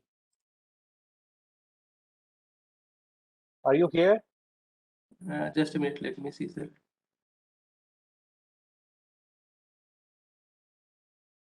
No, sir. Shall I paste this? All right. Wherever you are in the website, right? I want you to go to your account. If you are logged into your account, you should see an icon here where it will give you access to account. Yes, go to your account. Yes, my account is there, sir. Yeah, when you go to the account, you will be redirected to this page. So my photo is there. Okay. You should see something like this, right? When you go click this icon and go to my account, you should see something like this. Okay. Sir, where to paste the link, sir? So link, you need to paste it here in the feedback form. The fifth question answer should be the link. Sir, where is the feedback form? Sir, I am here at the license. Link license. My account.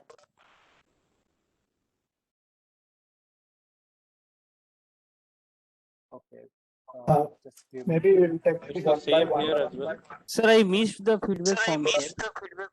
Somewhere I it will is in paste it in close. the chat window. Okay, I will thank go you. one by one. I will paste it in the chat window. Sir, it is benefits of I have making a just license. opened this. I just clicked on the my account, but it is showing that you have to enter the license key or the activation key. That is the page which is showing here. So you need to request for license. How do we proceed then for this? All right, let me tell you again. So the feedback form I pasted in the chat window. All right. So suppose that you are in mathworks.com, let us take, right? You can just click on Get MATLAB, download trial.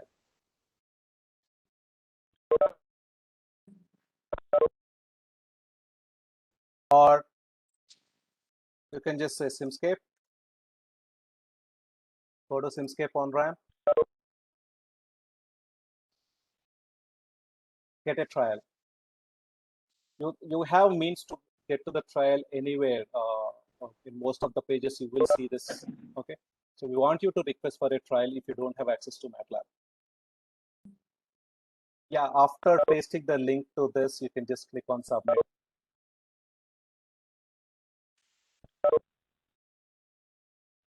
Okay, so please submit once you are done with this.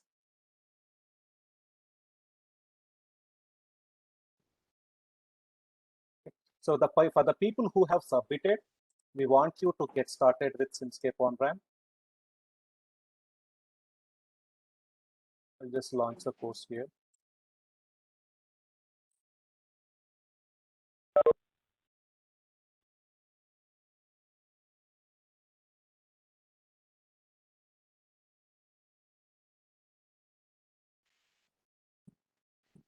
Ramana, So you may also want to show this to those who are already there in the Matlab online, from where to get the link and best. yeah, sure. So if you are on Matlab online, right, here's something like this. What you need to do is click on Simulink icon here.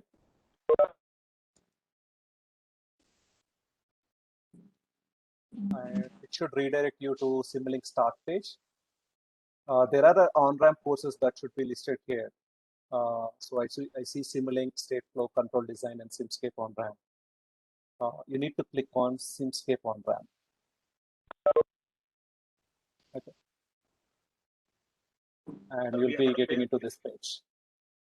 Sir, we have to paste the shareable link, right, sir? Yeah, in the feedback form. Yeah. The fifth question is the link.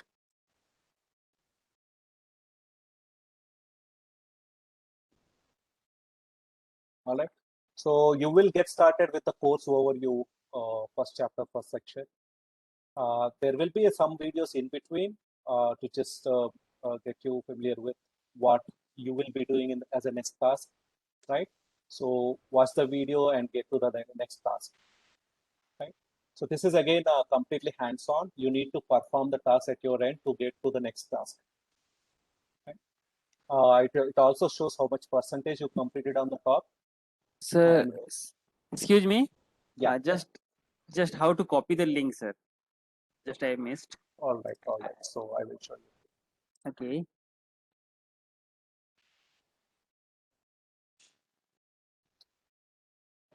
Are you in your account, the My Account page or My Courses? Yes, sir. Click on My Courses and Yes. you will see all the courses listed here. Yes. Scroll down to Simscape on-ramp. Okay. Click on View Share Certificate. Okay. And click this link. Okay. And pressing this button, you get the copy of this link. Copy. Okay. Simulink Mathlab, Paste it sir. here. Paste it here. Sir, there is another one shareable link is there, no, sir? No, do not share that. Okay. Please click on this shareable link only. Okay. So we did mention in the even in the feedback form also. Here, the first shareable link is the one that you need to share.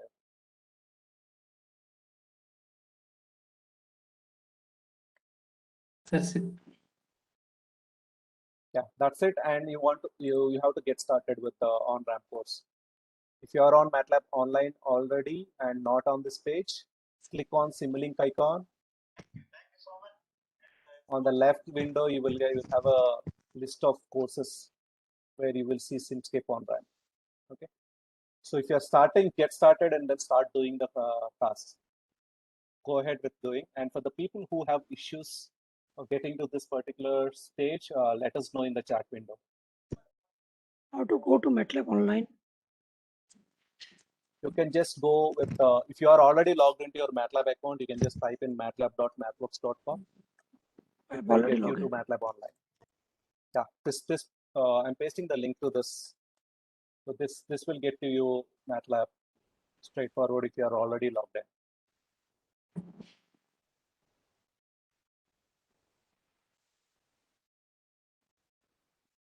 Certificate generation, you can generate at any time. Again, do not worry about certificate right now because you can just click on view or print certificate here. You should see based on the first, I completed around 25%. Your name, what is the course that you have taken with some, you'll get this. So at the end, you will see 100% of the self-esteem course. All right, any challenges, any issues, let us know in the chat window.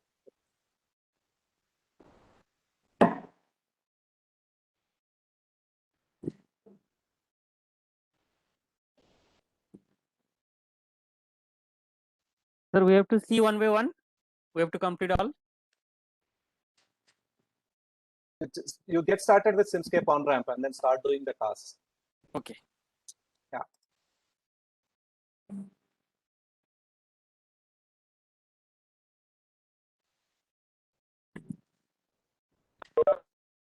Sir. Yeah. Sir, after submitting all this, sir, what should be the next? You need to start doing the Simscape on-ramp course. Are you in this page? After this, yes, sir. Yes, sir. Yeah. So you can just play this video. If there is a video, you can just play and then get to know the things. Sir, where get start in green color, sir. What is it? Get start learning the basic simulation physical system in this. I did not completely get you. Sir, there is an tabular column get start. There is an video. Yeah. You just play the video. That's the first task. Okay, sir. Right. Later there will be something on hands-on which you need to perform certain tasks to get to the next task. Video is 1 minute 54 seconds. Okay.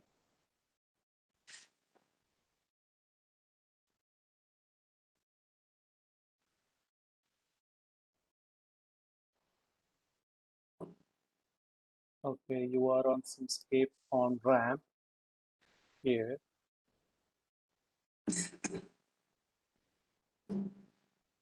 Yeah, here if you go down and then click on launch course, you will get into MATLAB online and the course will automatically open. Okay.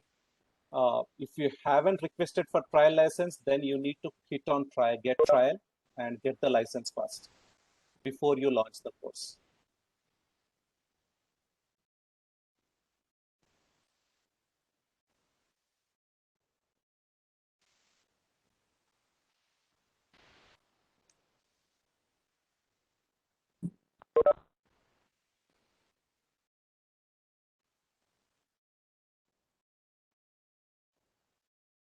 Sarit Naidu, you need to share this link in the feedback form, not in the chat.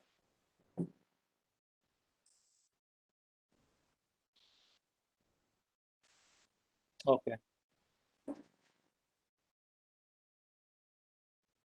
All right. For the people who have already have access to the on-ramp course, start doing the tasks. And let us know if you have any challenges going forward.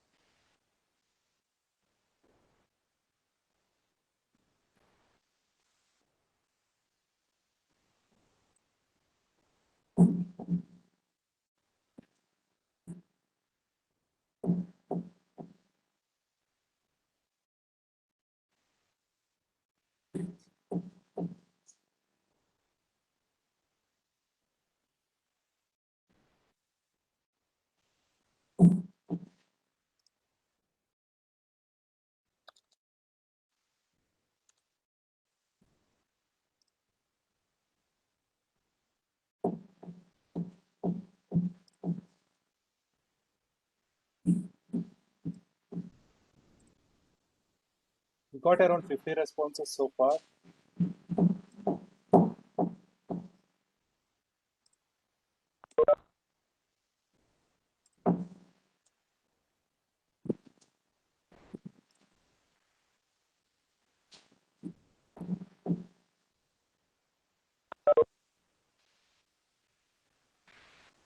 All right, I see people are typing something other than the link in the fifth question. Please don't do that because that won't help us in looking at what is the progress you are making there, right? Just do not complete the feedback form for the sake of completing it. We really want some takeaways out of this particular session, right?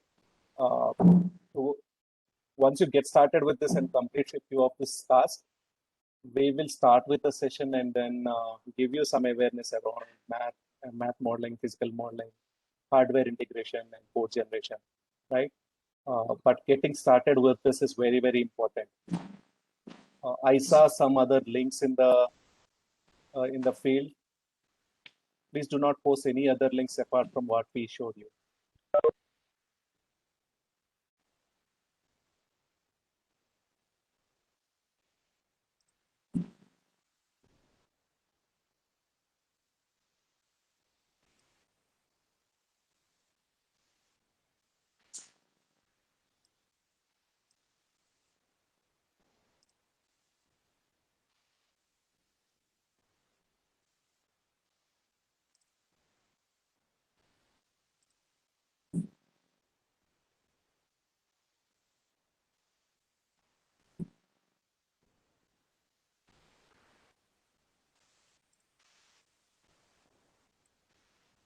All right. So what I have here is certificate. Sumitra, Professor Sumitra, you need to do it again. Please paste the relevant link. Kishan, need to do it again. Ankita Verma. Let us know if you have any issues doing that, right?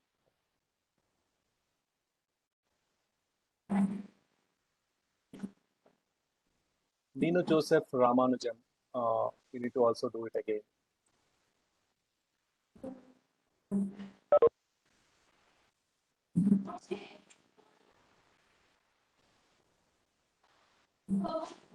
Sai Kiran Veeraprasad.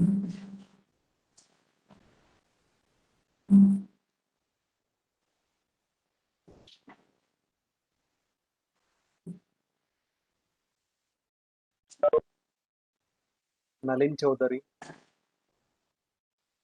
Hello, sir. Yeah.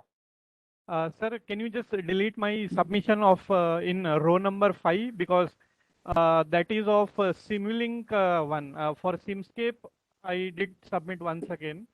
Sure, I will. Yes, sir. Yes, sir. This Thanks one. for letting us Kindly. know. Yeah. So Sure. really sorry for that, sir. But No problem. No worries at all. thank you, sir. Hello, sir. Yes, Hello, sir. sir. Yeah. Go Sir, ahead. Yeah. Sir, I am at my account, Ravindra Patil. Hello, sir. I Yeah. could Please not go go ahead, further, sir. Sir, please. sir. I am at my account, Ravindra Patil. Sure. I will show you now again, once again. Yeah. So most probably you are here, right? Do you see something like Yes, this? sir. MATLAB Try, MATLAB Online. Are you on this page? Yeah. So you need to click on My Yes, sir. Courses here. My Courses. Where is my course? On the left hand side. Just a minute. Yeah. Just a minute, sir.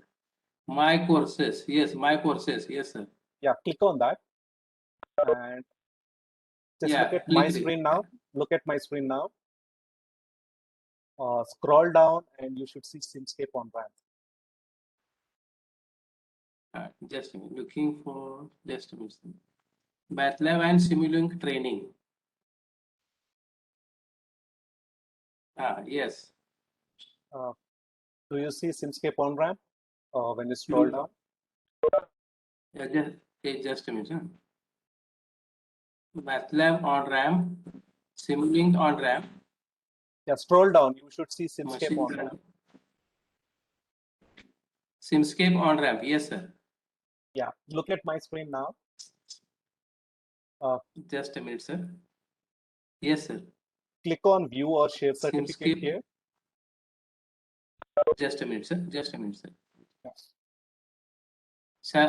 Shall I click that Simscape on ramp? No. Look at my screen now. So once you identify Simscape on ramp, right? Yeah. So click on View or Share Certificate here. Just a minute, sir. Yeah. View share certificate. Yes, sir. And Then beside the Facebook icon, you will see shareable link here. Shareable link. Yes, sir. Yeah, click on that. Yes, sir. Click it about, sir. Copy this link by clicking on this button. Copy. Yes, copied. And you paste this link in the 5th question that we asked in the feedback form. Feedback form. Yeah, you will see in the chat window the feedback form I pasted. Yeah. Okay, sir. Right. So once you queue that, then you start launch the course. Just a minute, sir. Feedback form. Sir, after first task, I am not able to go to the second one. Can you let us know what's the actual issue? First task done, sir. Then what to do? Okay. So we have seen the video, get started video. Mm-hmm. So let us take that you are done with this video, right? Yes, sir. Yes. You can just click on next here in the bottom, Okay. and you will be redirected to the next task. So n- just follow the instructions that are mentioned here. Yeah, that has been done. After that, So you do see this window, right? okay, yes, sir. It's completed then. And on the left hand side, you see tasks. Yes, sir. You need to perform this task in the canvas here, Okay.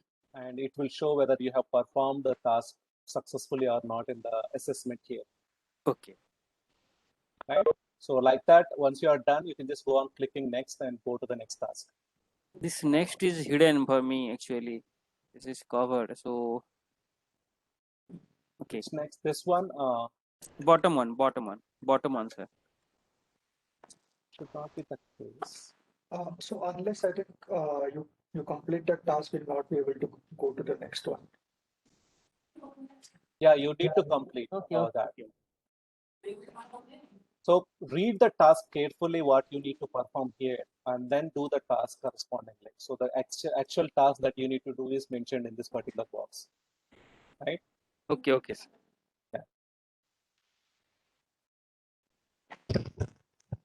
Sir, how to go to this window, whatever you are showing? I'm not able to launch my. Okay. So are you on this page, MATLAB Online? Yes. Click on Simulink. I click on Simulink. Okay. On the left hand side, you see Simscape on RAM. Here.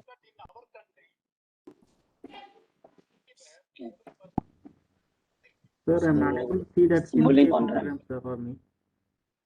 Sorry to disturb you, sir. Are you able to open MATLAB? Yes, sir. I have opened Simulink also. Sir, Simulink on But RAM I'm or not able state to flow see on the RAM? Simscape on RAM. You are not able to see Simscape Sir, on RAM. I have only two options. exactly on Simulink this on page, RAM we and are State having Flow on only RAM. two options. Yes, sir. Simulink and State Flow only. Okay. We have also two options. Can you just do one more task for me? Sorry. Yes, sir. Yeah. In the MATLAB command window, just type VER and enter. Do you see Simscape listed? What will type, sir? NH item. Type VER, and then enter, give enter. It shows what version of MATLAB you are using and everything. Yes, sir. In that I don't have Simscape, sir.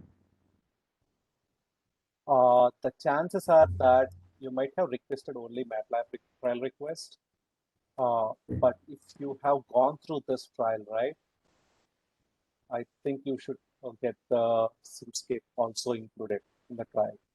Can you just try with this? I'll just paste this link in the chat window. Okay, sir. Request one more trial from this particular page.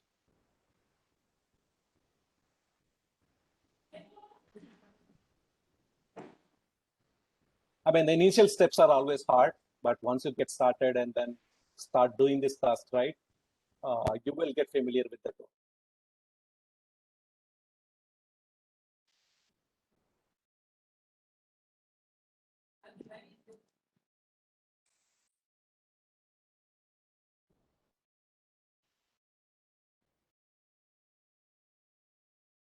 Sir, I have copied the MATLAB Academy link, but where to paste it, sir?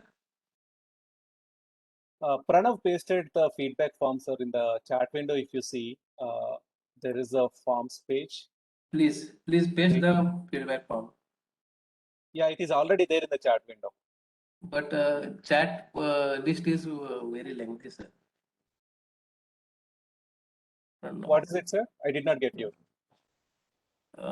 Please, will you paste one more time the link? Yeah. Yeah, I pasted again. Yeah, again.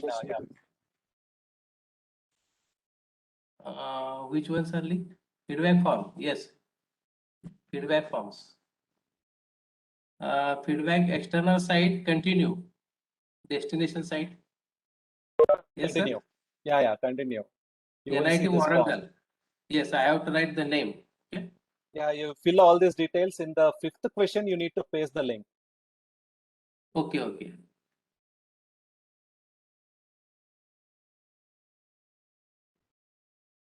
Sir, I am Ramanujam. Yes, sir. Already I sent the feedback and get the certificate. What I, sir? I can't hear you properly, sir. Can you be a little bit louder? Sir, already I sent the feedback form in the certificate generated. No, I just need the link in the feedback form, right? And then you start with the Simscape on ramp. Okay, sir. I will start the Simscape ramp. Already sent the feedback. Sure, sure. Yeah, you go ahead with completing the on ramp. Okay. Thank you. Ravi Kiran and Bhattacharjee, Vidisha, you need to submit again.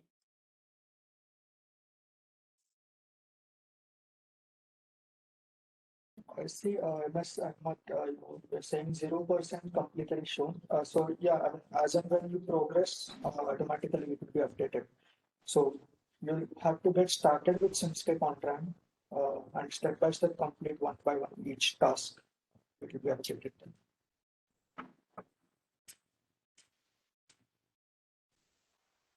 Omender Kumar, you need to also submit once again.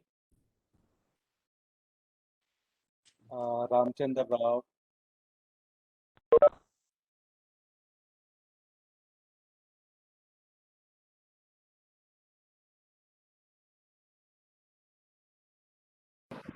For Chinmay Sahu, it is okay, na sir?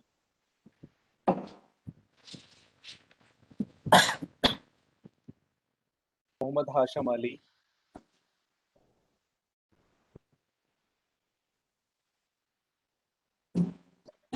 Sir, in the Simscape page.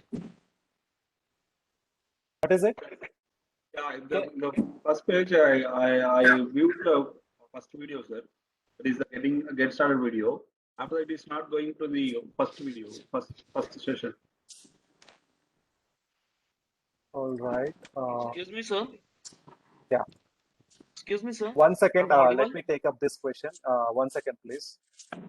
So once you started with Simscape on ramp, right? No, sir, in the front page. Yeah, in the front page. Did you watch this video? Yeah. Once you are done, you need to click next here. No, the get started video, which is in the first page, no, sir.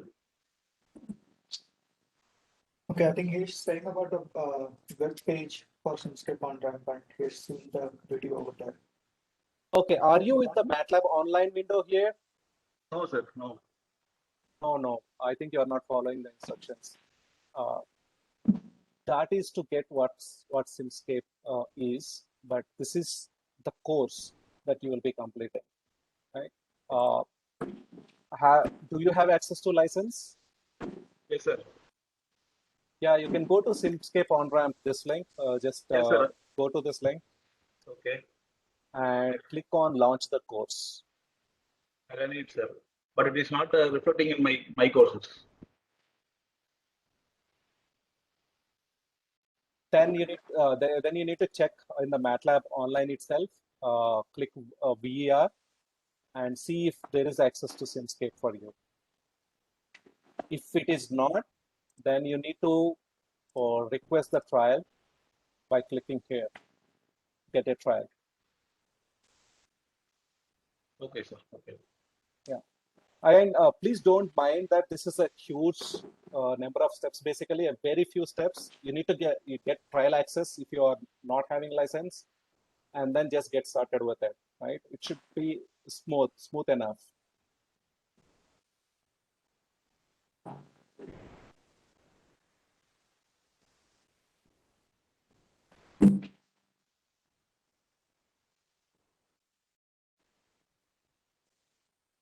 So far, I could see around 37 people who had a valid link pasted.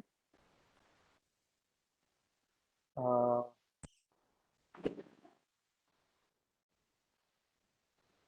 me also check how many completed them. I haven't got many responses from people. Around 50% have responded. But what I see in this call is there are around 100 plus people.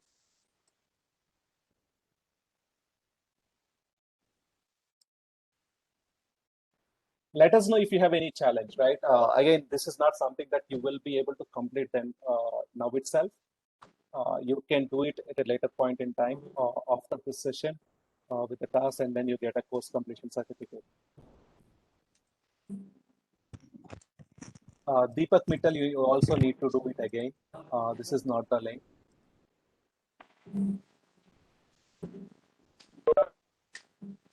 Vidisha Bhattacharya, sir. I submitted my feedback form. Am I correct, sir? Am I correct now? Let me have a look at the updated one. We'll look into it.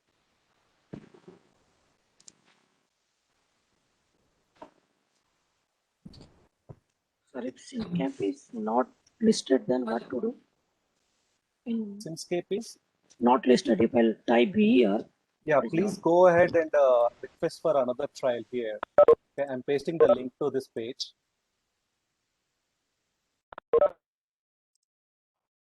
Make several So trials. go here and then request for a trial, get a trial.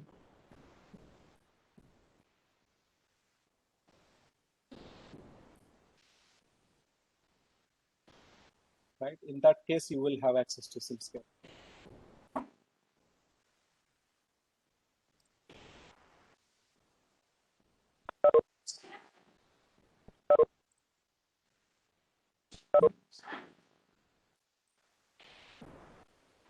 Excuse me, sir.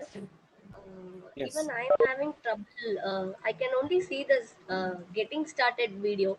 After that, I don't have any next button and all. When I come down, I can see explore course lessons, but I'm not able to click any of them. It has mentioned timing, but I cannot click it. I just pasted one link in the chat window. Can you just use that link? You should be in this particular I tried page. that also, sir. You are not in this page? Yes, sir. Here only. After Yeah. playing. No. Don't play this. This is again just an intro to SimScape on-ramp. You need to complete the on-ramp course basically. Okay. So if you have a license, you can get started with launching the course. Or if you don't have a license, request a trial license here. Okay, sir.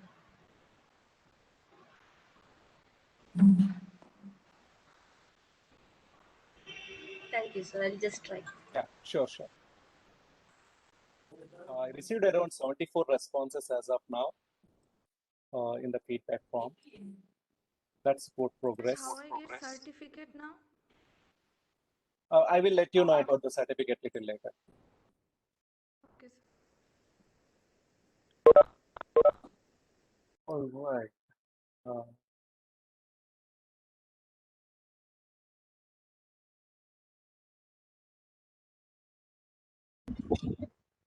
Sir, the percentage of completion which is showing at the top, so I have to complete it 100%.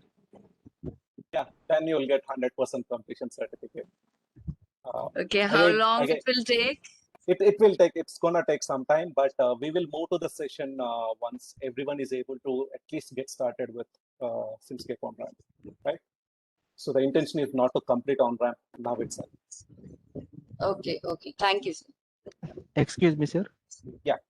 Yes, sir. Even though I requested the license again, I'm seeing only two options, sir. You see only Simulink and Stateflow? Yes, sir. That should For not me be the also same thing, case. sir. Even you requested the trial from this Yes. page that I showed? Yes. Three Yes, times. sir. Yes, sir. I requested the license from the SimScape on-ramp page. Is there any way where you can share a screenshot or so? Yes. Can you go to Mathlab and then type Word? Did you see SimScape listed? Pratyush, any idea? Any thought on this?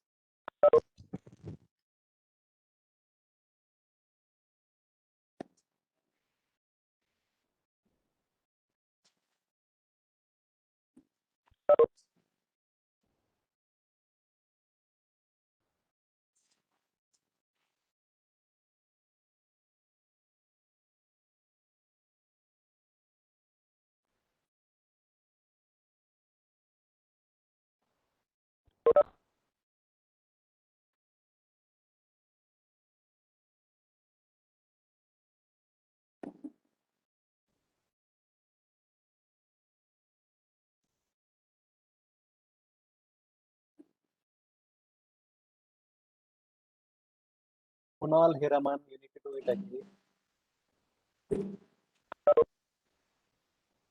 Vaikunta Rao.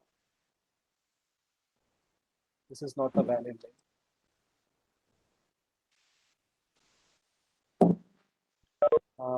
Rajnikant Virendra. Ravindra Patil, sir. Ravindra Dattatre, sir.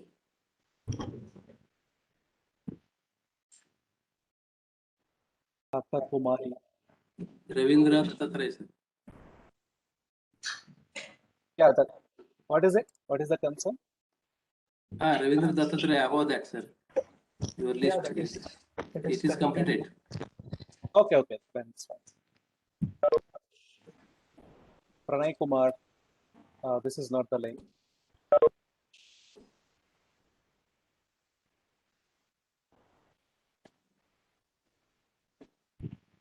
All right, we have around 53 people with a valid link. That's great. Thanks for taking your time doing this stuff.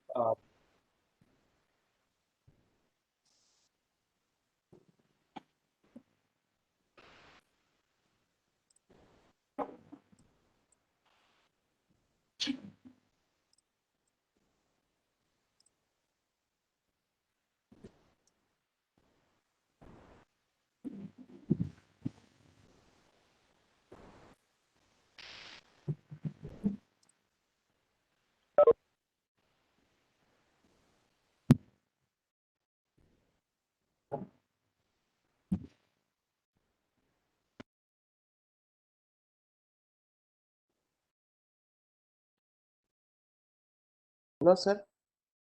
Yes. Please go ahead.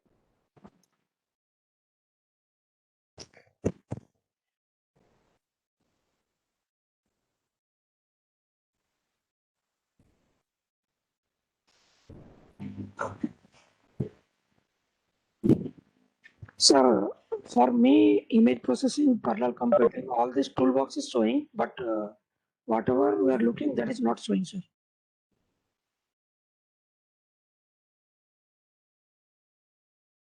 Can you please come again once more? Sorry. You told type VR. When I type VR, all the like Matlab, Simulink, everything is showing, but whatever we are looking, that is not showing.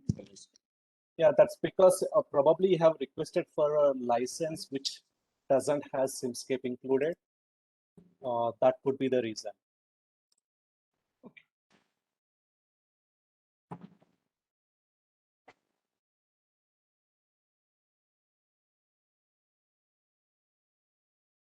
But again, if it's not now, you can still see off the line after this session. Request the trial license that gives access to Simscape, and you can complete this.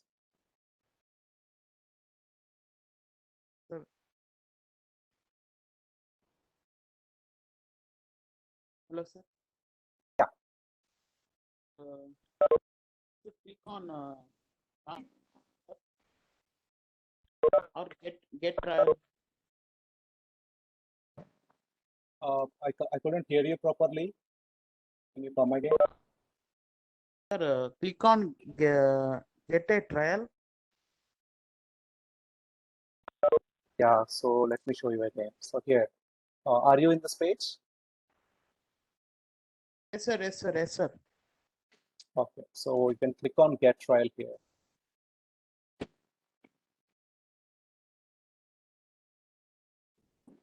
Sir, you are asking license. I am still student, sir. That's okay. You can get the trial license even if you are a student. Sir, in my software, I list out 4 license, whatever I have individual license. Because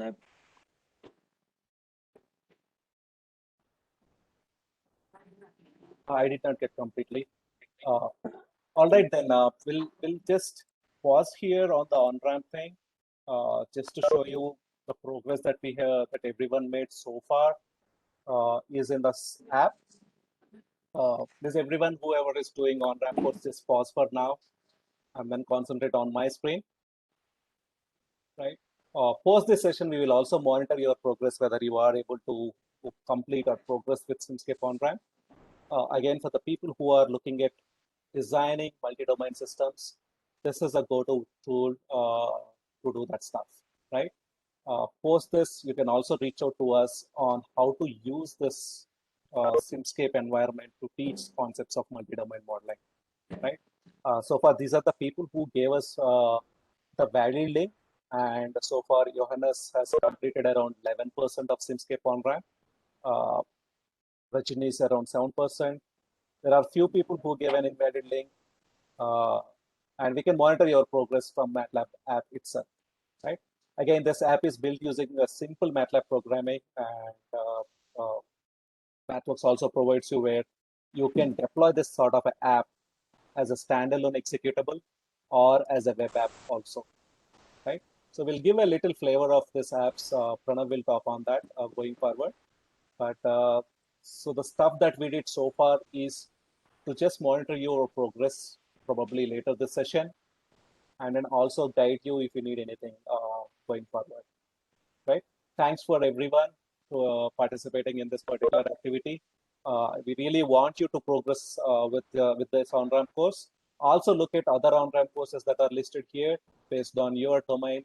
You can pick an on-ramp course or suggest students these on-ramp courses to get started. Once you are done, you should see the certificate, something like this when you click on view print certificate. If you observe, I completed Simulink on-ramp 100%, right? And you can share it to your LinkedIn profile and build a digital resume, right? So that's all about it. We really want you to get started with that, and then probably post this session, you can progress with Simscape on-ramp. So with that, we will get started with the session for today, right?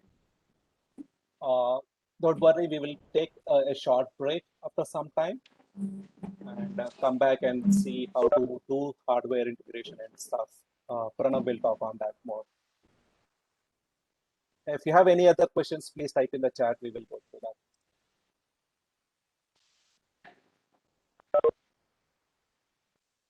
All right. I want everyone to let me know that you are on the screen.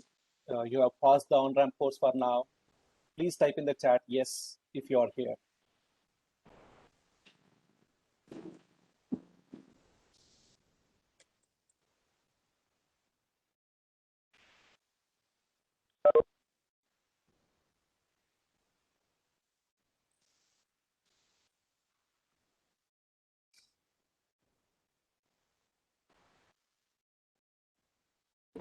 If you are still glued to the Simscape on-ramp, please come back. We will show you something that is very much value now to design systems like mechatronics or multi-domain systems. Later this session, you can continue this. Okay. So it's not that you need to complete it at one stretch. You can come back later and then do it. Typically, each of the on-ramp takes around 2.5 to 3 hours. It depends upon the pace, the familiarity that you have already with the tools, right? So within 2.5 hours, I guess you should be able to complete. All right. And thanks everyone for participating actively and asking questions. Thanks for letting us also know about the challenges in accessing Simscape on-ramp. Vixit, we will try, we will get, probably we'll consult some teams where if you are not able to access Simscape on-ramp, what are the scenarios and how to get access to Simscape on-ramp.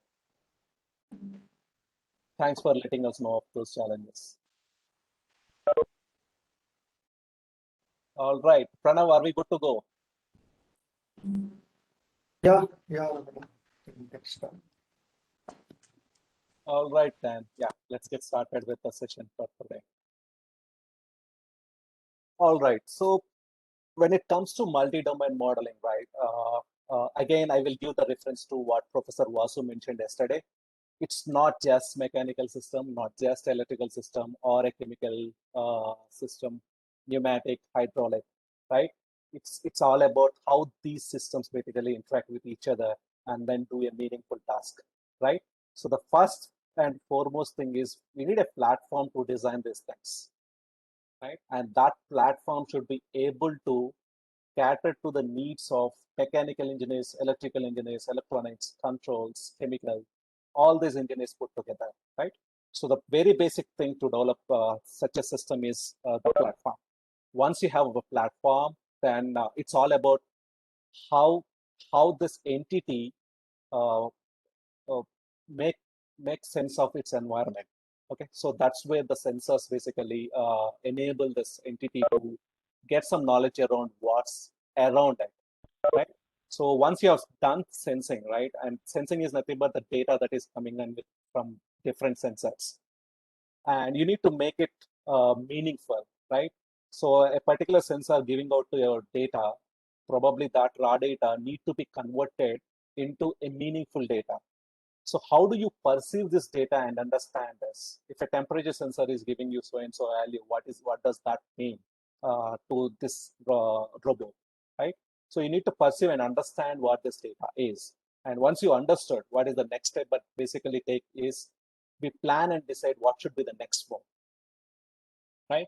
So this planning and decision is the core algorithm that basically runs, right? Once you have decided the next move, then we implement that move, and that is through control, right? So this control basically caters to the actuators, the solenoid valves, or whatever it is that system has, and finally you take that action, right? So any sort of a mechatronic system that you basically develop, we need to think in these terms. Do you have a platform that caters to these multi-domains that this entity has to perform, right? And then have the sensors based on the task that you want this entity to perform.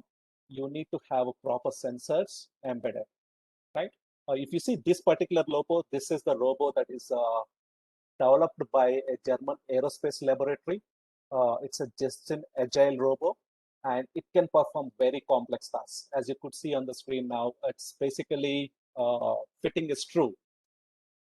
This is typically a very hard task even for a kid who has knowledge of screwdriver and the screws, right? And if you observe the membranes that are there for this particular robot, the membranes also send out some signals to the control system on how stretched these fingers are and how stiff the palm is, right? So those sort of things are not just looking at the view that it has, but these fingers also send out some feedback signals on how stretched they are, right? So it's that sophisticated. And if you want to look at what sort of activities this robot can perform, if you see here, this is one of the activities it is doing. Handling some sort of pipes, fitting together. It knows where it is in this particular lab. Using LiDAR sensor, it knows where it is in that particular room, and also processing the data that is in front of it. So here, if you observe a man throwing a ball, it's able to get the data in real time and able to capture this. Now, if you see this particular activity, even for a well-trained human being, it's very hard to catch two balls at the same time. Right? So this sort of a complex systems can be developed using Mathlab simply and SimScape. Right? So I have a question before we move ahead. This question is around, are you handling any mechatronics or related course this semester or the next upcoming semester? Let us know in the chat window.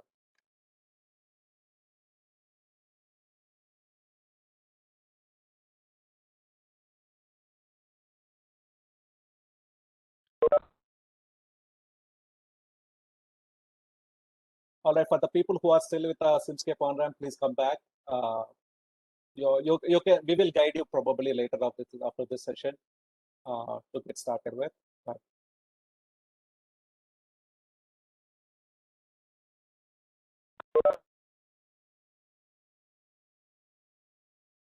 All right, so many yeses.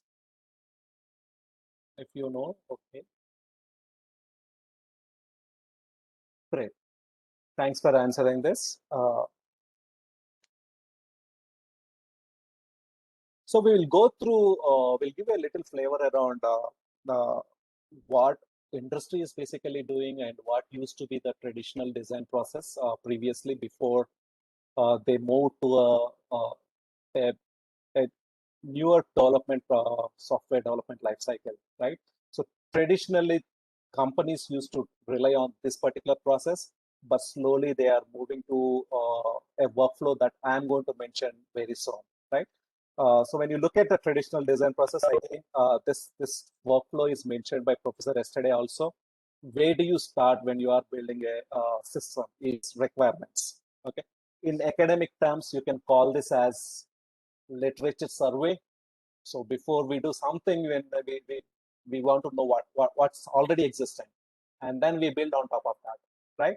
So likewise, any product that industry come up with, they start at requirement stage and also gather what is already existing and what should be the specifications that should go into the system, right? So these are textual requirements, and then each of these requirements basically, they just break them into smaller pieces so that they can manage and then write logic around each of this requirement, right? So once they have a requirement, there could be requirements that cater to controls, mechanical or electrical, and controls engineer is responsible for control system design, likewise mechanical and electrical design, right?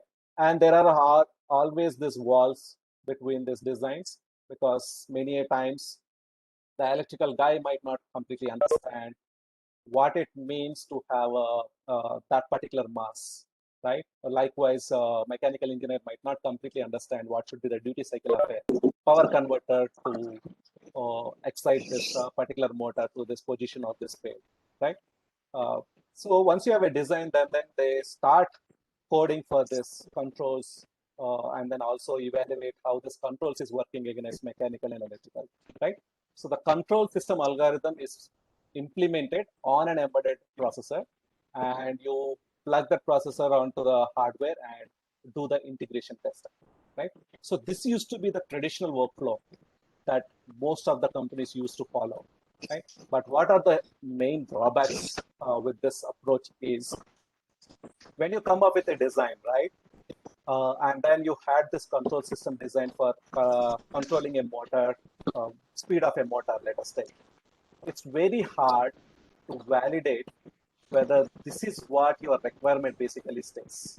Okay, so it's there is a wall between tracing your design to requirements, right?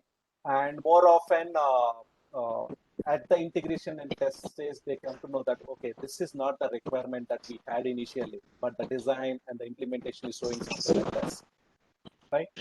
The other aspect is most of the time goes in manual coding where there's a chance for introducing these defects, bugs into the system, which you won't know then, but you will, those bugs crop up later when the integration test is done and went to the production, right? So we do all see this recalls of the automobile companies, right? That there's a fault with a braking mechanism and then it needs to be fixed. So that's where they offer free servicing to the people and get them onto the workshop and then fix that part. That is very costly affair for companies, right? The other aspect is, this is again, we have this problem even in academia. Mechanical engineering student focuses pretty much onto the mechanical designs, but doesn't have a sufficient knowledge of electrical and controls domain. Okay, so there are walls between these domains also, which will not allow them to come up with the validated model at the design level itself, right? So without proper validation at the design level, when you implement and then start integration and testing, then the actual bugs will pop up, right?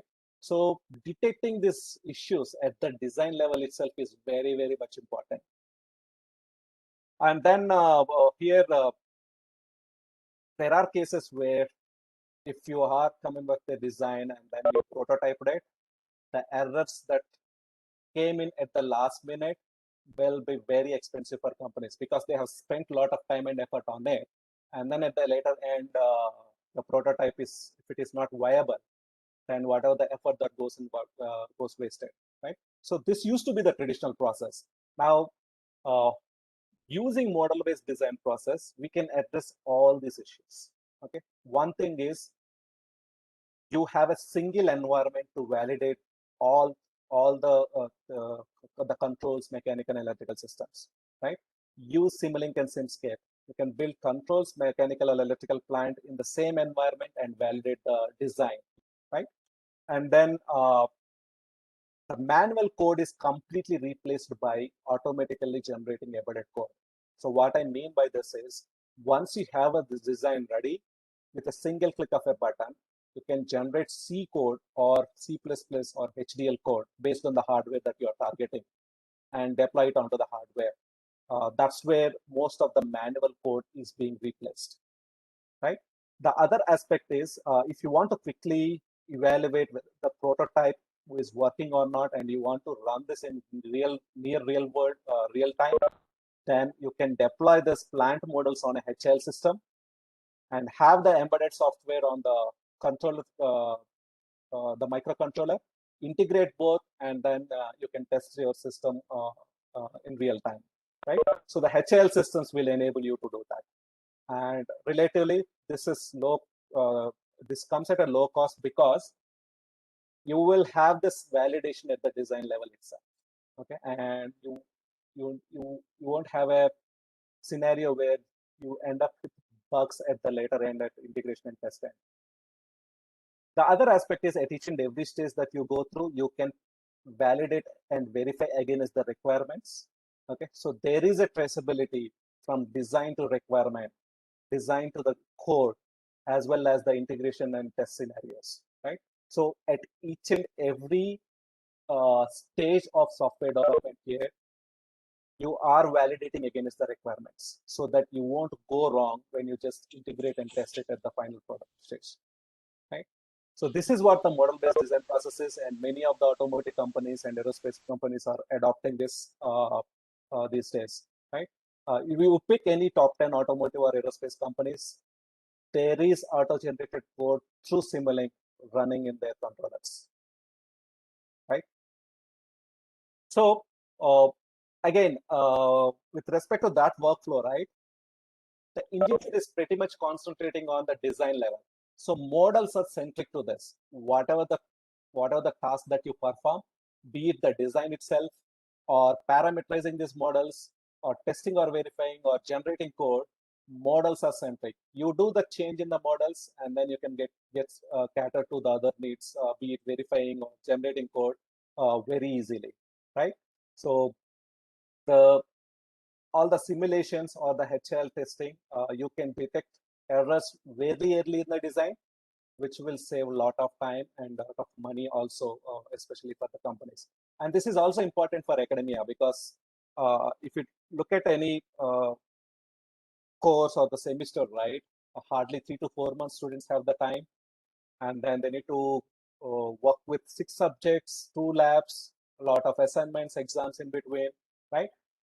Time is critical in academia. It's not that we have got a lot of time, right? So how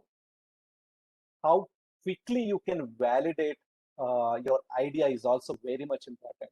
Okay? So through model-based design, students can do this stuff without having invested on costly hardware setups initially. You can just rely on the software initially, get that confidence that this is going to work in real world, and then purchase the relevant hardware, deploy your algorithms, and test it around. Right? And this is what also industry expects. So if you look at aerospace, especially automotive industry, and again, everyone is focused on how do you bridge this gap from industry and education. What does the industry expects, and then what this education has to offer in this scenario, right? You can build a curriculum and also give more focus to research in this area, where using these tools, if the concepts of engineering is taught using the tools rather than just sticking to the laboratory experiments, students will certainly have an edge on these tools, and then with the theoretical knowledge they have, it's very easy for them to adapt to what industry basically expects once they get into the real world, right? And as part of this, if your program, be it mechanical engineering, electrical or electronics engineering, if you want developing a skill-based courses at your institutions or universities, we can help you on that, on what should be the content that could go in that particular course, which is pretty relevant to the industry. Okay, so you can talk to us post this session, probably drop us a mail, and we will get in touch with you. Right, and this is one poll. This is the last poll, I promise you. So, are you familiar with Simulink? Let us know in the chat. Just type yes if it is.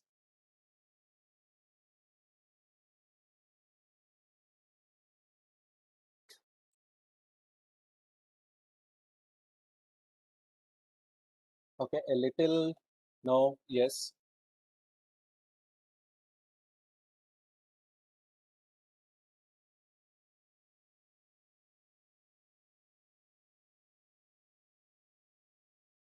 Okay, lot of no's, great.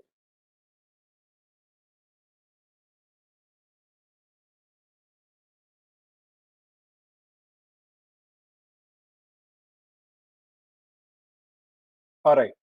So irrespective of whatever the familiarity, we will stick to pretty much basics initially, and then also give you a flavor of where to go from here with having some basic concepts around Simulink or Simscape. What are the things that you can watch out for, and how you can leverage these tools to teach concepts of engineering, right?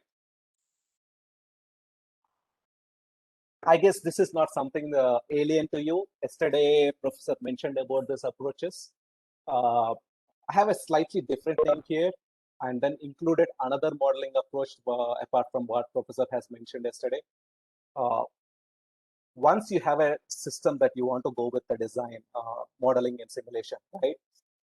You have broadly two ways to do that stuff, right? One is first principle modeling, wherein you just rely on mathematical equations that govern the system dynamics and model those equations in the environment, parameterize that model, give certain forces, and observe how the system is responding to that, right?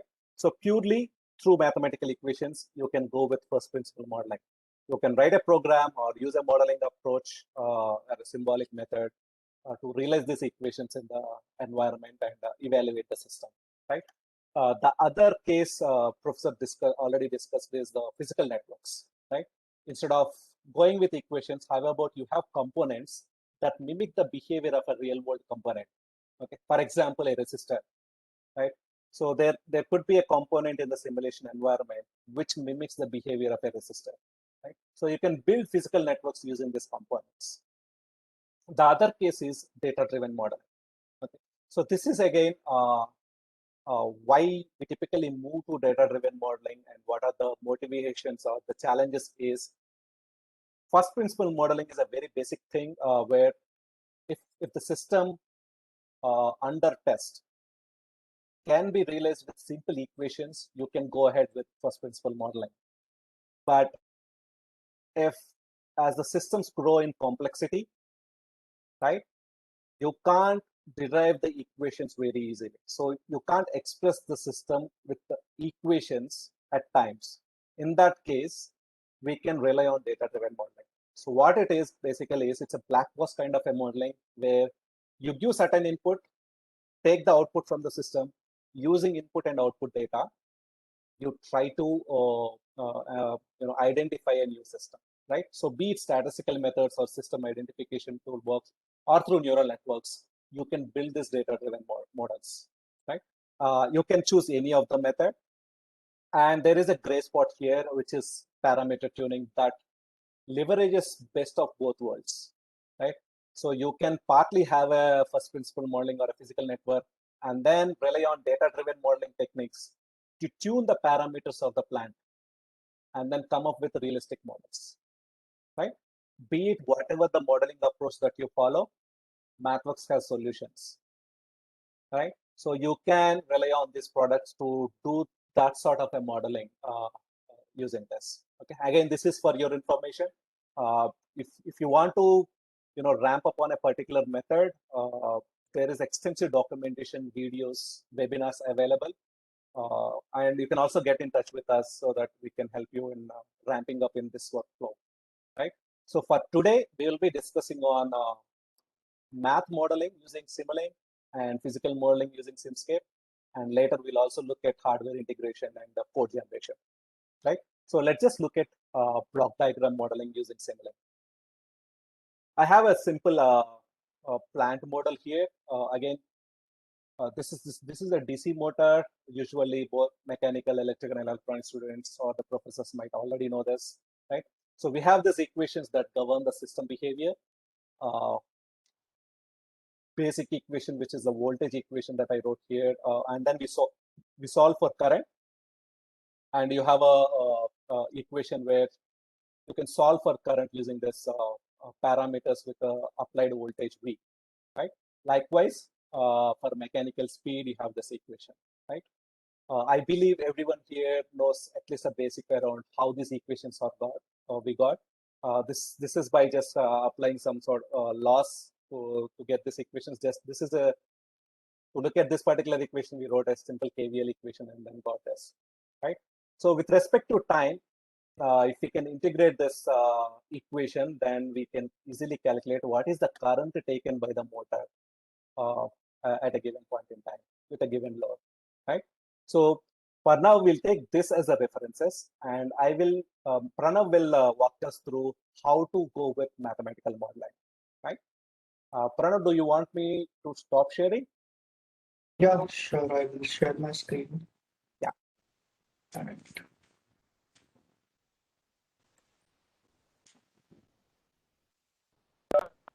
Is my screen visible?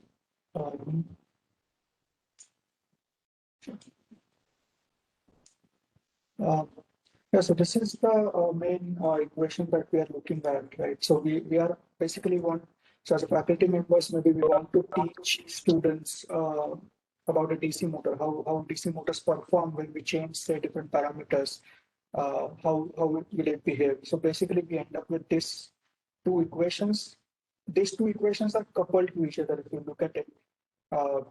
Two differential equations, and each of these equations have current as well as angular velocity terms over there. So essentially what we want to do here is we want to solve two differential equations to understand the behavior of the DC motor by changing various parameters, right? So eventually we want to solve differential equations. That's where we end up with, right? So there could be many ways, and this is so deriving the equation itself and then getting some idea about DC motor is something which we call it as a first principle modeling or mathematical modeling, getting started from there. So this is the first approach that we usually use it. And what I will do is I'll use Mathlab to solve that equations, those sort of equations.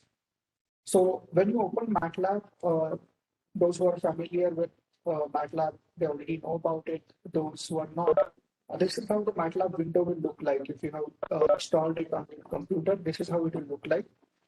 Here is the command window where we can simply type simple commands and see the outputs here.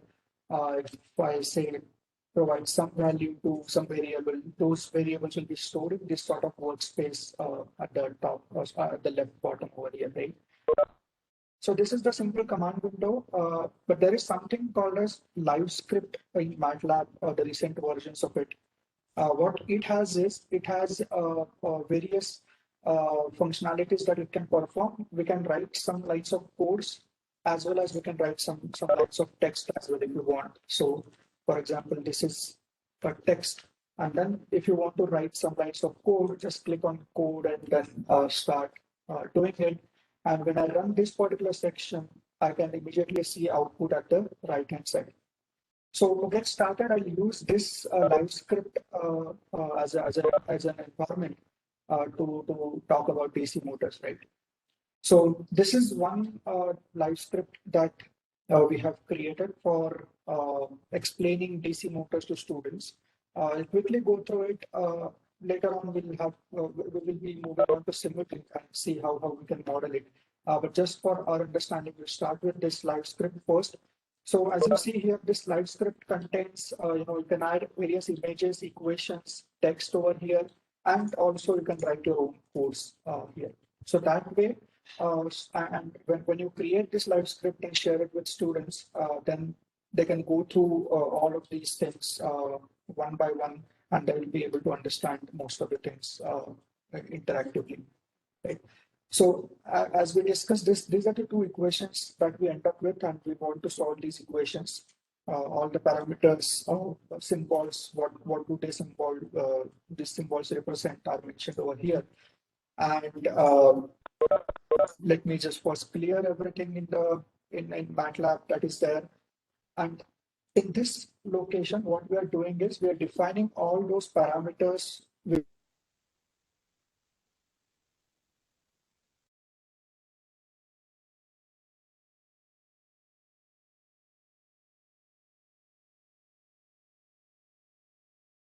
I think Pranav has some issues at his end.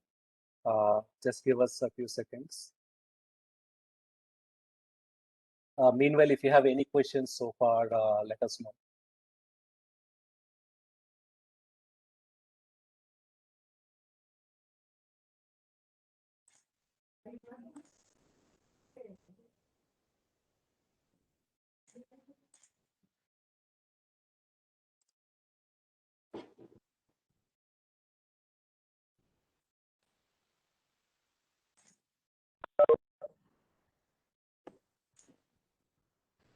Ravana, can you hear me?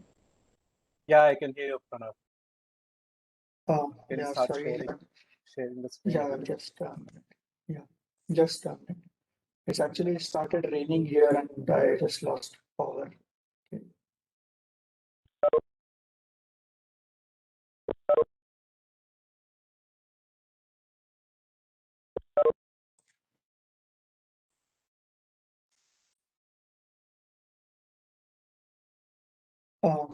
Is it visible? Yes, it's coming up. Okay. Not yet.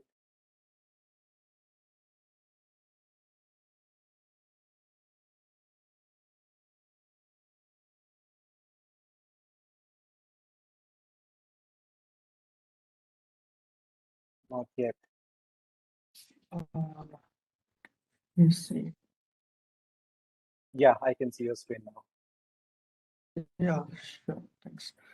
So this is the location where we are sort of defining our parameters, and when we run this section, we will see those outputs at the right hand side, right? So all these parameters will be we are defining at the first place in the first place, and here in we can actually define our voltages and torques that we are trying to apply on the motor using various controls. So at the top tool strip, there is something called as controls. And there are some numeric sliders, drop down, and those stuff which are there, right? So out of that, we're using numeric slider for now. So when you create this script and share it with students, what they will be able to do is they can modulate, they can change these values of voltages and torques and so on, so that they can immediately see the results out of it. Now we have defined these parameters. Yes. Paper second? Paper. I see some noise here. Sarkar, Professor Sarkar, I guess. Okay. So yeah, eventually we want to solve these two differential equations here. And there could be multiple ways of doing that. We can use numerical methods in this case. And so that's how it is done in this particular live script. So we are using some numerical method, which is similar to, say, Euler's method in this case to solve ordinary differential equations. We are not going into the details of it right now, but any numerical method will work for to solve these sort of coupled differential equations, right?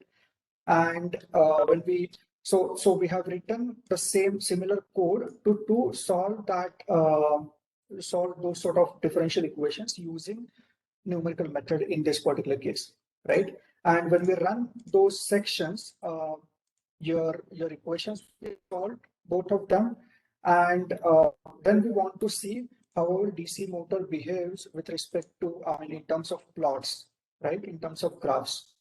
So when I run this section, I see the right-hand side immediately, like how when I apply, say, 5 volts as a external supply, and I provide some torque to DC motor, this is how my DC motor is going to behave. It starts from 0, the current starts from 0, goes slowly up to 5 amperes, and it stays there.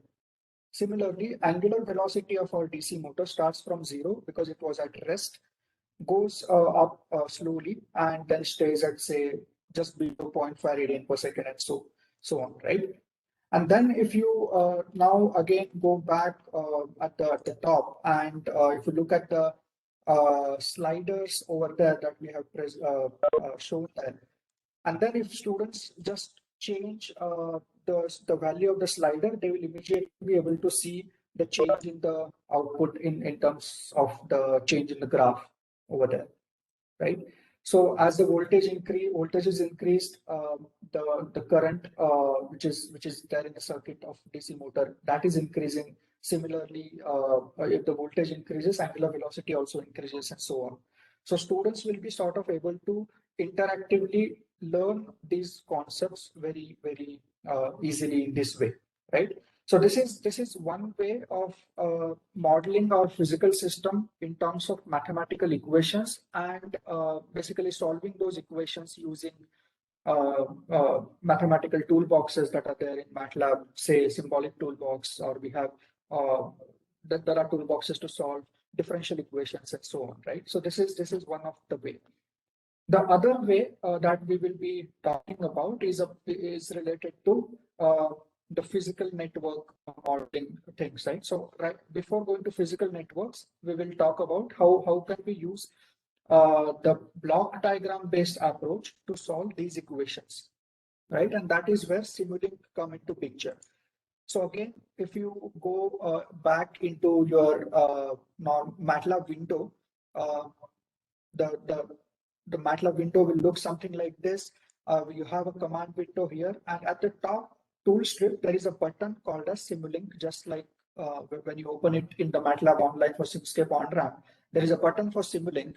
So if I open that Simulink, we can create our own models. I'll just click on the blank model for now, and we'll discuss how does it look like, right?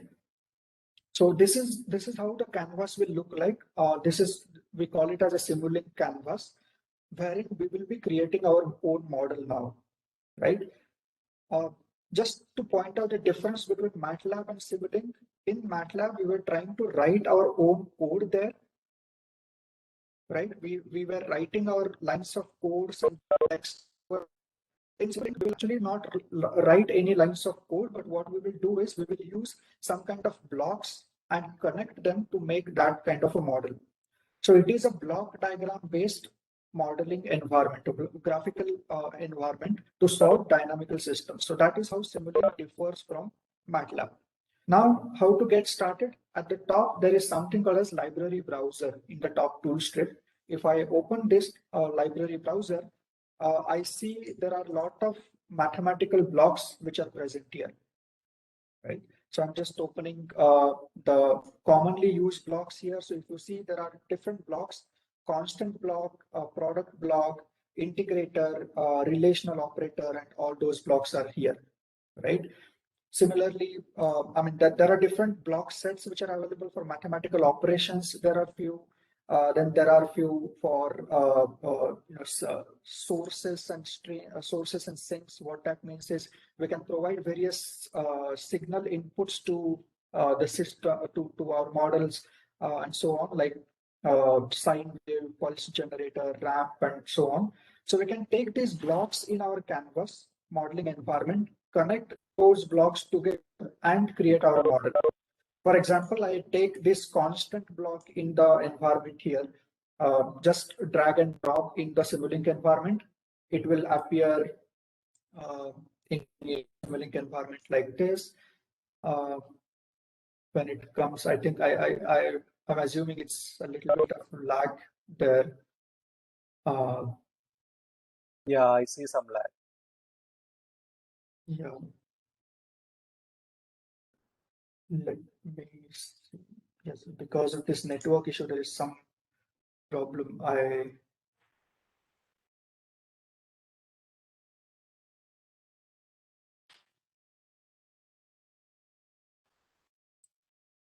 Is my Simulink? Oh, Yeah, okay. it's Yeah. came up now. Okay. So so we have one constant block here. What I'm trying to do is I'm taking another constant block. Maybe I will add those blocks together, those signals together, and so when it appears.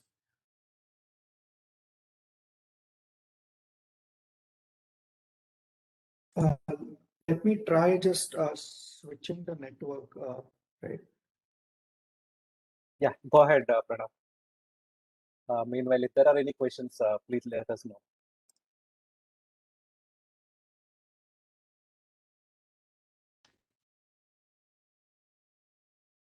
Apologies for this.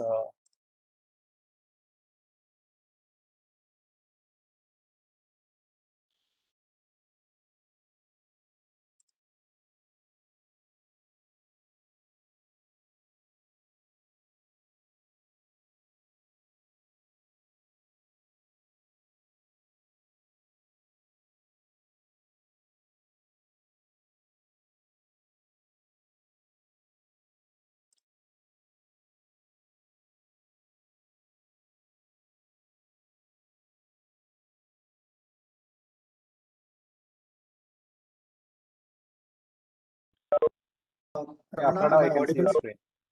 Yeah, and am I Yeah, audible? yeah. Sure. Thanks.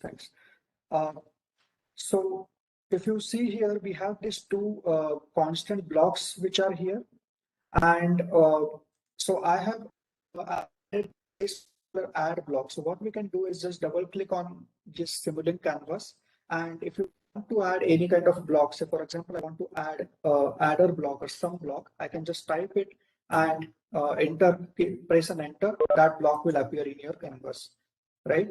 So right now I have these two constant blocks and one adder block. I can connect them together, and I can see now I want to say I'm these two constants, right? If I want to change a constant value, I can just double click on it and do that. Say for example, in this case 1 plus 5, and I want to see its output in terms of say display. So there is a display block which is also available. So just to show how that looks like, I add a display block and connect these together. And when I press the run button at the top, it will just perform the calculation and show us like this is how 1 plus 5 is 6. It will be displayed in the display, right? So this is how simply you can connect different blocks, different signals together, perform various operations and see that in terms of display, or you can use some blocks, something called as a scope to visualize how the graphs look like and so on. So this is how the Simulink environment looks like. Now what I will do is I'll go into I'll create another Simulink model wherein we will be sort of modeling our DC motor in using this environment, right? So if you look at these are two equations that we want to model now, and we know these two are differential equations. So eventually what we want to do is we want to integrate these two equations to solve our model, right? And how can we do that? So definitely for doing an integration, we need an integrator block over here, right? So I'll take an integrator block. So whatever goes inside this integrator block will be sort of integrated, and we'll see the integrated output over here. So I'm just giving some names to these signals. So if I provide di dt to this integrator block, what I will be getting is I out of it, right? If I integrate di by dt, I'll get I as output. So this is how we have one integrator block with us, right? This is how it will perform. Okay. Now, similarly, I can take another integrator block. I'm just right click and pasting over here for another equation that we are having. That is for the angular velocity. So we have another another input going into the integrator block and output coming out of it.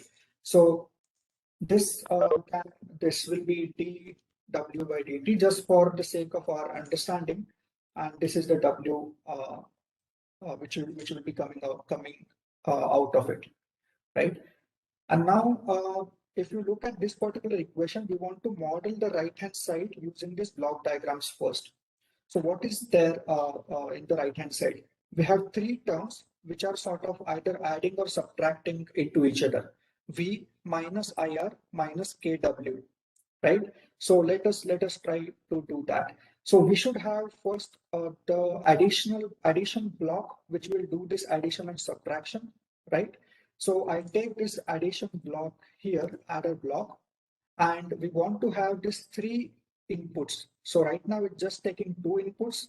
So if I double click it, I can actually change the signs as well as add number of inputs over here. So if you see here in the equation, we have one positive and two negative. So I'm just making that change in this particular block, plus minus minus like this, right? So we have this adder block now with us. What are the things that we want to add here? We want to add voltage, I times R and K times omega, right? This is what we want to perform. So let us do that. We would want to have some voltage over there. Maybe I'll just change the sequence a bit. In this case, I'll just do minus plus minus, and we'll see how it looks, right? So we need to have some voltage. So voltage can be a signal for us. Right now, let's assume the voltage is a constant value at this point of time. So I'm connecting this voltage and with this adder block, voltage this value we can change, maybe say 5 volts, and we have supplied that to it. Another thing is I into R. So we know what our I signal is there. That is a current coming out of the integrator. We have to multiply that using register value, right? So I need to have some multiplication block. So I'm using something called as a gain block at this point of time. So gain is nothing but it multiplies our original signal using some constant value. So this constant value in this case happens to be R. That is the resistance of that particular circuit, right? So I'm providing this current into this gain block. So something which comes out of it is nothing but I multiplied by R, right? And this will be going into our this adder block over here. So we have IR, which is being subtracted from the voltage as of now, right? Similarly, the third term was K into omega. So we have omega here, and we have a gain block here. So I'm just again making a copy of that gain block and changing its constant gain value to K, right? So we have a K multiplied by omega, which is again going back into the adder block here, right? So anything which comes out of this adder block is now this particular term, V minus IR minus K omega, right? And then that is being multiplied by 1 by L, that is 1 by inductance value, and that is equal to di by dt. So we know that this is the di by dt signal that we are having, which goes into integrator.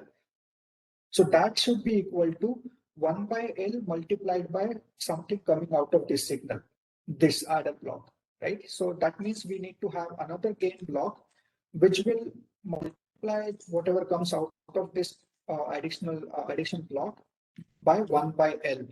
So I'm changing its value to 1 by L, and then we know this is equal to di by dt now. So we can then connect these two signals together. So this sort of models our first equation in this particular case, di by dt equal to 1 by L V minus IR minus K omega. This is the first equation out of the two. Now similarly, we can model our second equation too, right? So I'll just quickly replicate those things, and I'll not spend a lot of time there, but we again need to have adder block, which will have the plus minus minus as the inputs there. So I'm just doing that here, and the plus is nothing but a k into I.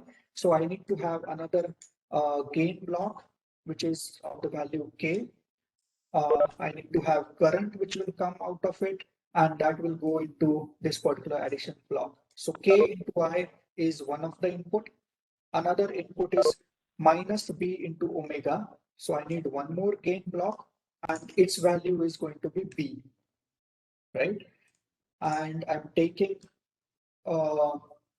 output of this omega value and then supplying this b into omega, which is being subtracted from this value, right? And I need another constant or another signal over here, which will represent our torque. So I'll just make a copy of this constant block, which will be our torque in this case. This torque can be, I don't know, maybe say 0.2 or something of that range value, right? So it will go into this one. And now again, the same thing, this entire, whatever comes out of this adder block is nothing but Ki minus B omega minus T. That will be multiplied by 1 by J. So I'm taking this gain block again, and this time it is not 1 by L, it is 1 by J, right? So I'm connecting these outputs together, and whatever comes out of it now is equal to d omega by dt. So I can connect these signals, and now our second equation is also sort of modeled. One thing to note here is whatever parameters we are using here, say in terms of resistor, inductor, value, I mean R, L, K, J. So all those parameters we need to have somewhere in the workspace. Now, because we have already run our script here, right? So those parameters are available in our workspace in Matlab window. I'll just show that. So this is in the workspace at the bottom left. You can see all these parameters are already available. So now Simulink takes those values from this workspace automatically. You don't have to worry about it; it will automatically take. Now we have our system modeled. Eventually, what we want is we want to see how that behaves, right? And for that, we need to have some kind of visualization scope, or to visualize it, we need to have some kind of visualization platform. So in usual laboratories, what we used to do is we used to use something called as oscilloscope or something like that, right? To visualize how graphs change and so on. So we can use similar to that. There is in Simulink, there is something called as a scope block. So we are using this scope block, and now what we want to visualize is we want to visualize a current changing in the DC motor, as well as we want to visualize maybe the angular velocity of this particular DC motor, right? So I can provide these two inputs into this particular scope, and when I run the system, now it should be running fine. We can change actually the stop time. We can decide till how much time we need to run the system.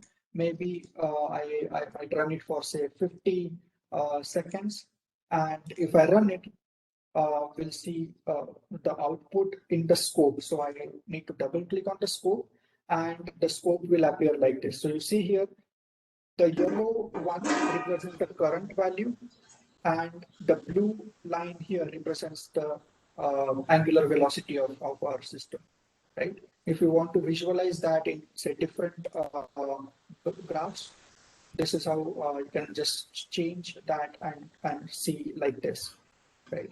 And then students can, you can share these models with students. Students can do some experiment, change these parameters. Maybe if there is no external torque acting on our DC motor, how my system will behave. So they can just tweak these parameters and again visualize the graphs. The graphs will look something like this.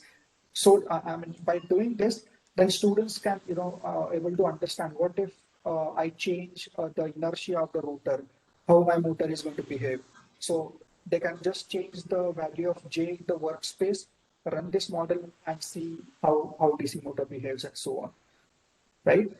So this is another way of modeling the same system using mathematical equations. So, but without writing any lines of code. So if you notice here, we actually did not write any lines of code. What we did is we just gathered some blocks which have specific functionalities to do. We connect those blocks together and solve that mathematical equation. The only concern here is we still are working with the mathematical equations. So, I mean, we are not sort of bypassed mathematical equations as such. We are still using mathematical equations, but we are not writing any lines of code to actually solve those mathematical equations. We just use different blocks, and we can create a model and visualize that particular model, right? And another best part of this is once you have created this model, right? What you can also do is you can create a subsystem out of it. What does this mean is you can just select some part of it and create a subsystem out of it. So everything goes into this particular one block. Similarly, maybe I select another set of block and create a subset of it. It gives us another a simple block. So this helps when you are talking about system level understanding of any particular I mean the higher level understanding of any particular system. If you're trying to do that, then this way we can create subsystems out of different components, subsystems modeling different components, and then connect them together to get overall broader picture of the entire system that we are working on, right? And then if you just double click it, it again opens up and shows what is there in that particular system inside there, like this, right? So this is another way to show with using Simulink how you can model the similar systems that you're trying to teach to students using this particular environment. So any questions, any concerns? Do you want me to sort of repeat something? You can maybe do that for some time.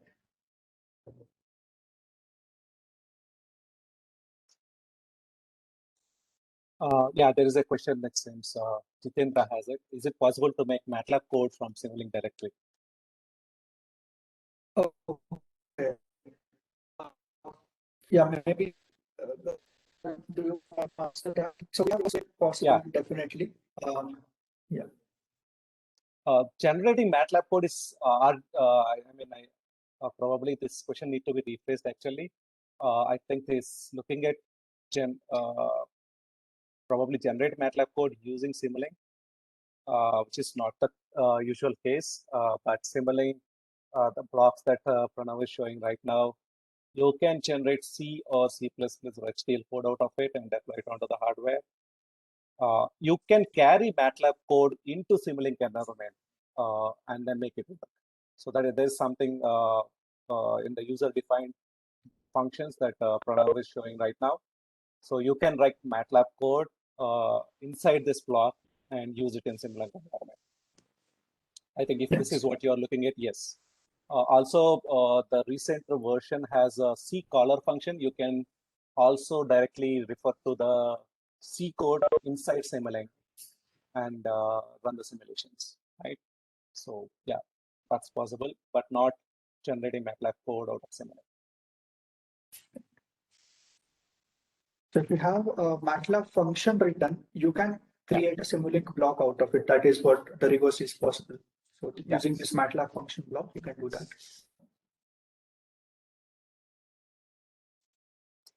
All right. This has been a little longer, I would say. Pranav, can we take a quick break, 5 minutes around, so that people will stretch a little? Yeah. Right. Do you have anything to mention at this point? No, nothing that's such, I think. Okay. All right. We will take a quick break and then come back after around 5 minutes. Let me have a check around that.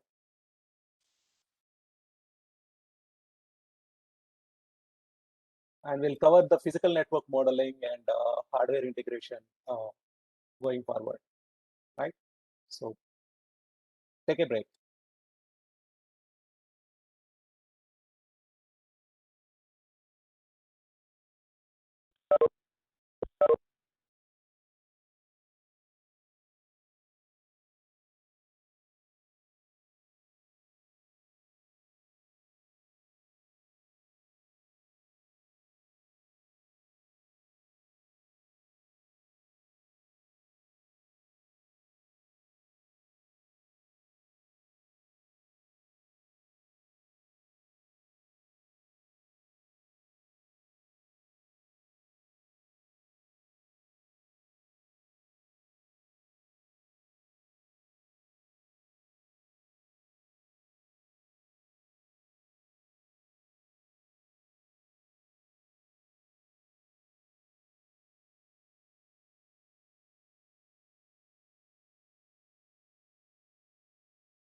All right. Hope everyone is here. Please let us know if you are here in the chat window. Type yes.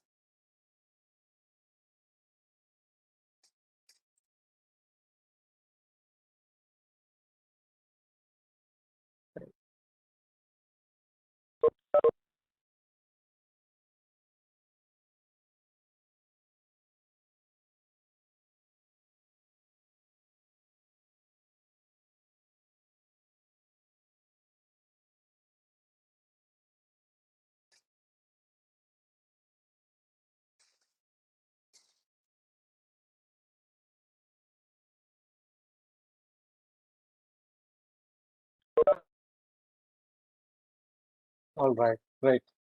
Thanks for responding.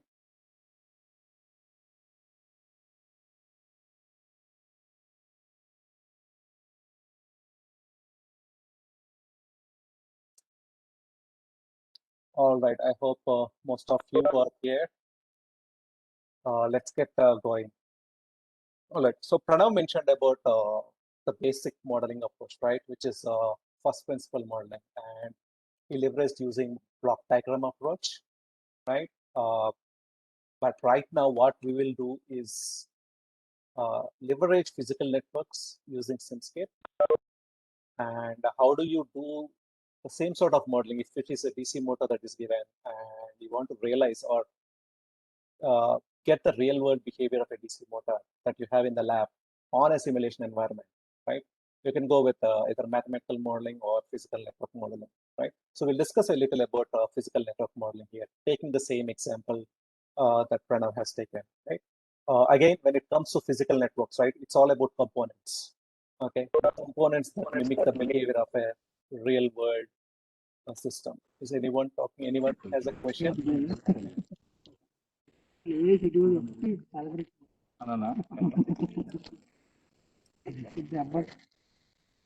Can you mute yourself if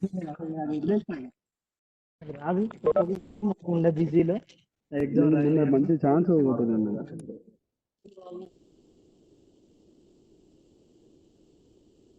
all right, yeah, thanks. So we will discuss on physical network behavior. So as mentioned earlier a couple of times, right, we need components that mimic the behavior of the real world systems, okay, be it electrical, mechanical, pneumatic, hydraulic, thermal, okay, so whatever may be the domain. If we can package as components the real behavior, right, then we can make use of this physical networks to realize real world systems in simulation environment. Okay, so we'll go with the same model here.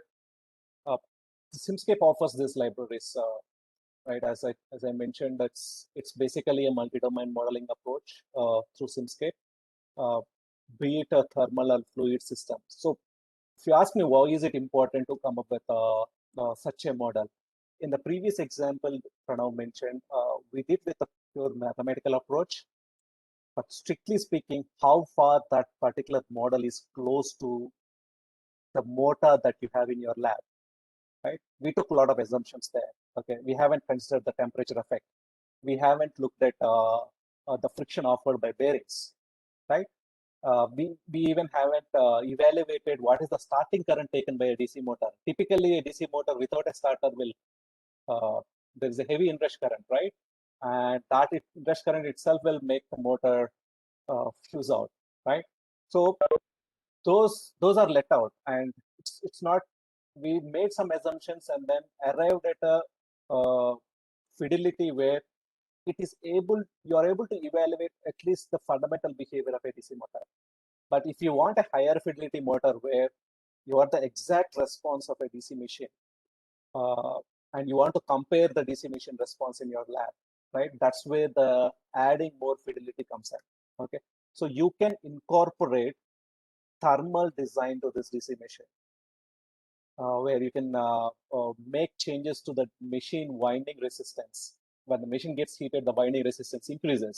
So you can sort of take a thermal based resistance and have a thermal model which gives out the heat based on the load on the DC machine, and have a thermal design with electrical and mechanical design. And that gives you a higher fidelity model, right? And that's what Simscape is for. So you can, all these domains that you can integrate and come up with a higher fidelity model using Simscape.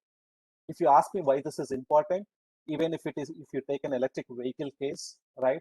So it's not just electrical, mechanical, electronics, but thermal is also equally important. The refrigeration, the cooling system is also equally important, right? The moist air, where the radiator basically gives out the heat generated by the components inside. That's where the moist air design is also important, right? So if we can evaluate the system, making use of all these domains, then you're not taking much assumptions with respect to the real world scenario. Okay, so that gives you a real world system in the simulation environment, and you can come up with control design very easily when you have a plant model ready in the simulation environment. Because at the end, why are we doing this is we want to control the system by applying some sort of control algorithm. Now, in order to come up with better control algorithms, you need better plant models, first of all. Now, how you can realize that plant model is using Simscape, right? Also, you're not just restricted with these libraries. You can tweak around these libraries, add your own custom equations to tweak the behavior of this component. If you want to have a lossy capacitor, you can do that instead of using an ideal capacitor, right? So all these blocks carry Simscape language in the background, and the fundamental blocks will allow you to tweak this component behavior, and you can come up with your own fidelity models, right? So whatever the DC motor that you have, right, and you want to model this, then you can just use Simscape. On the right hand side, if you see this picture, I have an electromechanical converter block that mimics the energy transfer from electrical system to mechanical system. And then there is a resistance inductance which caters to the impedance of the machine winding, right? Likewise, the rotor inertia and the friction offered by the bearings can be mimicked using damper and inertia blocks, right? And at the end, you can just see what's the response of the system by looking at this graphs, right? So this is the DC motor using Simscape. Now, if you compare the mathematical model that Pranav mentioned previously and this, here, instead of relying on equations, we are relying on components that mimic the behavior of a real world system, right? So the DC motor electrical side, the blue colored circuit diagram basically caters to electrical, and the green ones to mechanical. So Simscape follows this nomenclature. Each of the domains will have a different color, so that you can identify easily which domain that block is coming from and how you can integrate with the rest of the system. The other aspect is each of these domains need to have their own reference. So the electrical circuit has an electrical reference, mechanical circuit has a mechanical reference, and there is a solver block that you need to connect. This is mandatory, and you can connect this solver block at any place of your choice. And what we are doing here in the background, what happens is we solve differential algebraic equations rather than ordinary differential equations. Okay, so what it means solving differential algebraic equations is whatever the physical laws we basically study. Let us take an example of KVL, Kirchhoff voltage law. If you ask me, if I apply KVL in this particular loop, does it convert or does it hold good? Yes, all physical laws basically holds good.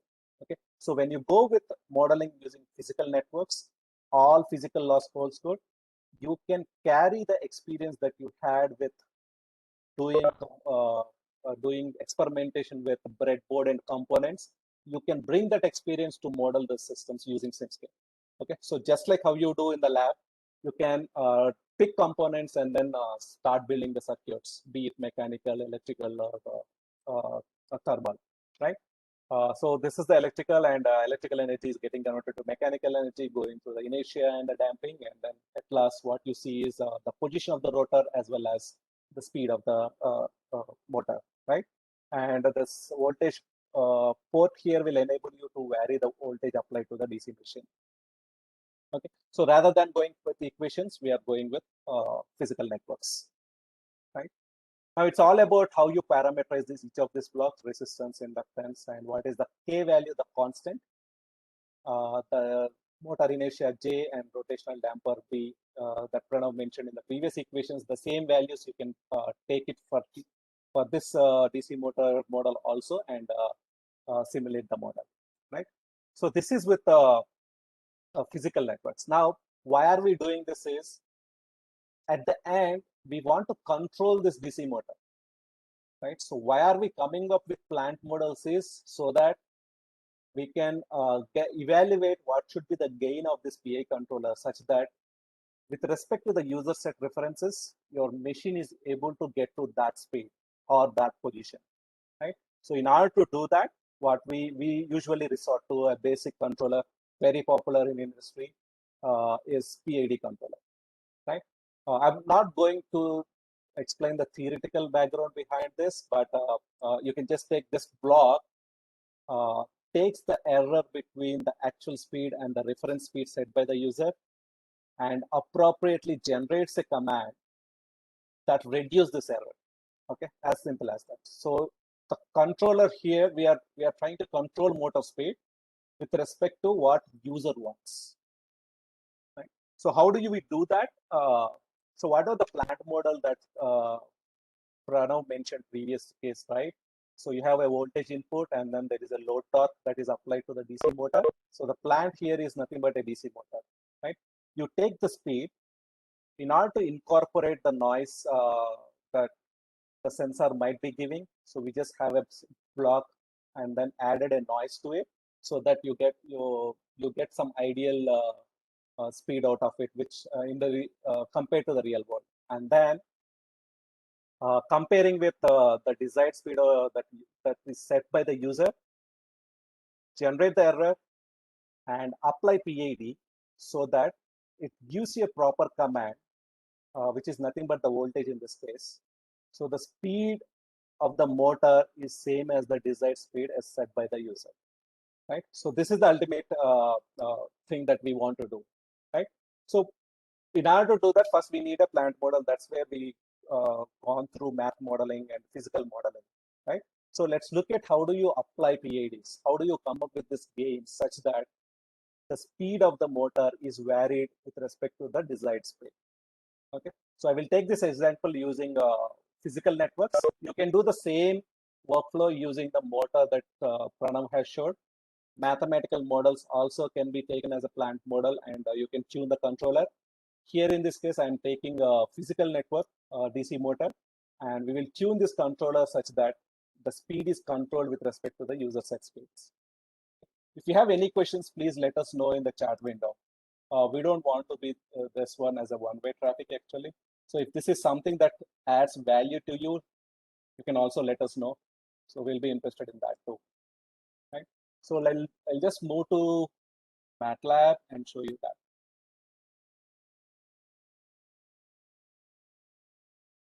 All right. So what I have here is a voltage source which I can vary by applying the value here. So based on this value, the voltage applied to the DC motor will change. And when the voltage changes, the speed of the DC motor changes, right?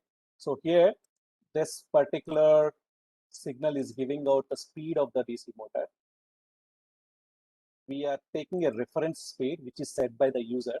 Okay, so this is the step input I'm taking. So at around 1 step time, I'm changing the speed reference from 1 radians per second to 2 radians per second. Okay, and then I just want to evaluate whether motor is able to catch up to this desired speeds, okay, while simulation is running. Right? So here we are calculating the error between the user set reference and the actual speed. This error is processed through a PID controller block. Okay, so you can get that from the library browser. And this sets a command such that the speed of the DC motor is more or less equal to the desired speed that is set by the user. So this is what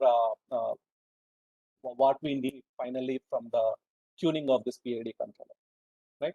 I hope you understood the problem statement here. So it's all about what should be the gains of this controller such that whatever the user set, right, the motor should be able to catch up to that speed.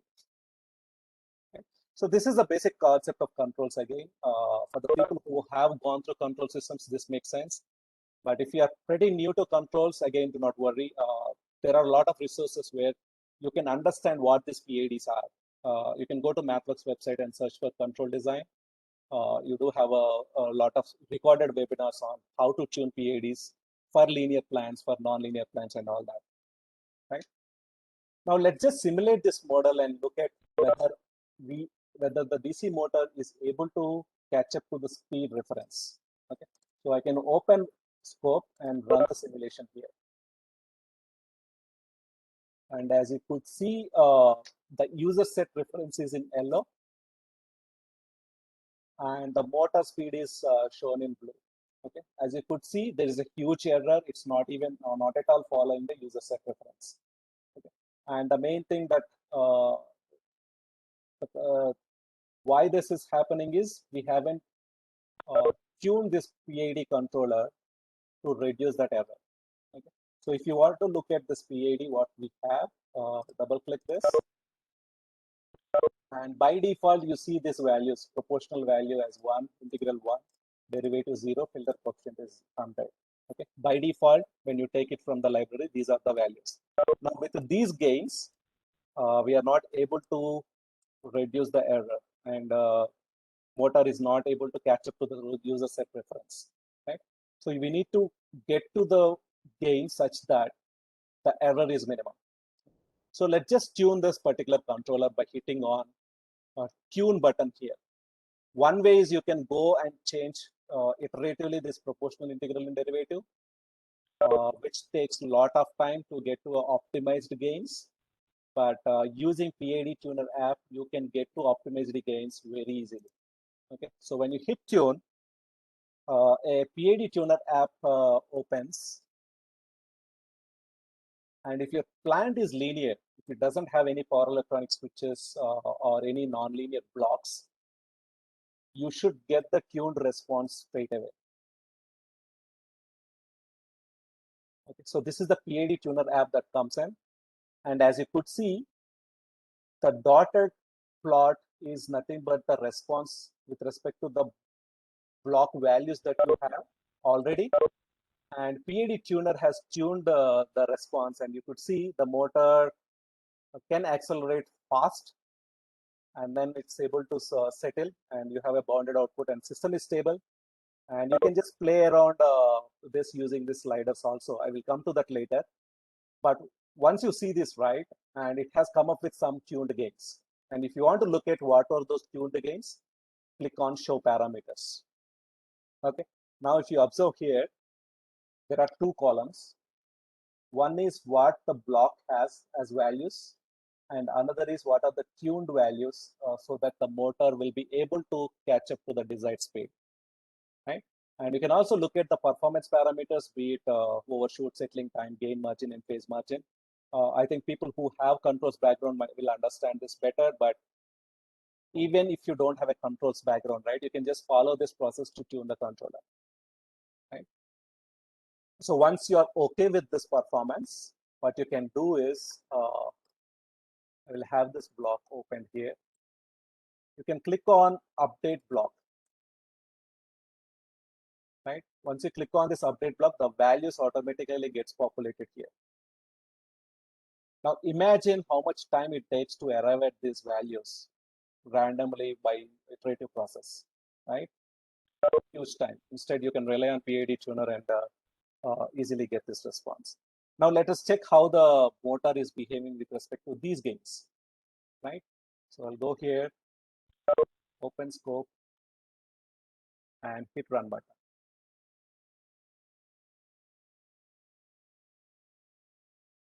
Far better than the previous case, right? But still, this is not the desired response because the motor is not settling properly, and it is taking relatively, for me, it's taking more time. I would say probably 1 second is huge to ask from a motor because motor has its own dynamics. But let's just assume that the dynamics are not much involved here, and you want this motor to get to the speed very quickly and then settle down with respect to the user set reference. So the yellow is the reference, blue color is the actual motor response. And ideally, we want to reduce the error, right? So you can go back to the tuner app and make the system more faster if you want the motor to catch up to the reference speed as fast as possible. Okay, so as you could see, within 1 second or so, the motor is able to catch up to the steady state here by moving the sliders. You can make the model more robust or more aggressive based on the sliders. Okay, and once you are okay with certain performance parameters, click on update block, go here and run the simulation. A little bit better than the previous case, right? Okay, so the, with this you can go iteratively very easily. You can make it make the controller faster, run the simulation, and get to the performance that you want out of this motor. Right? Does this make sense? Can you please let me know in the chat window, or is it too much information to digest?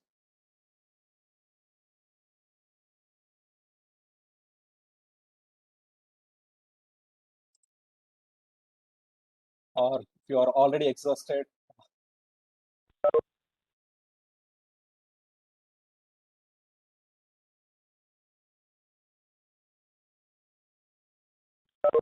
Is everyone here? I don't see any comments in the chat window. Yeah, thanks for the response. Yeah, this is very challenging because we never know whether the other person is actually there or listening, and what are the challenges, right? But if it were physical event, yeah, we would have a blast with these workflows. Great. Yeah, thanks for the feedback. Let's get back to the presentation. Right.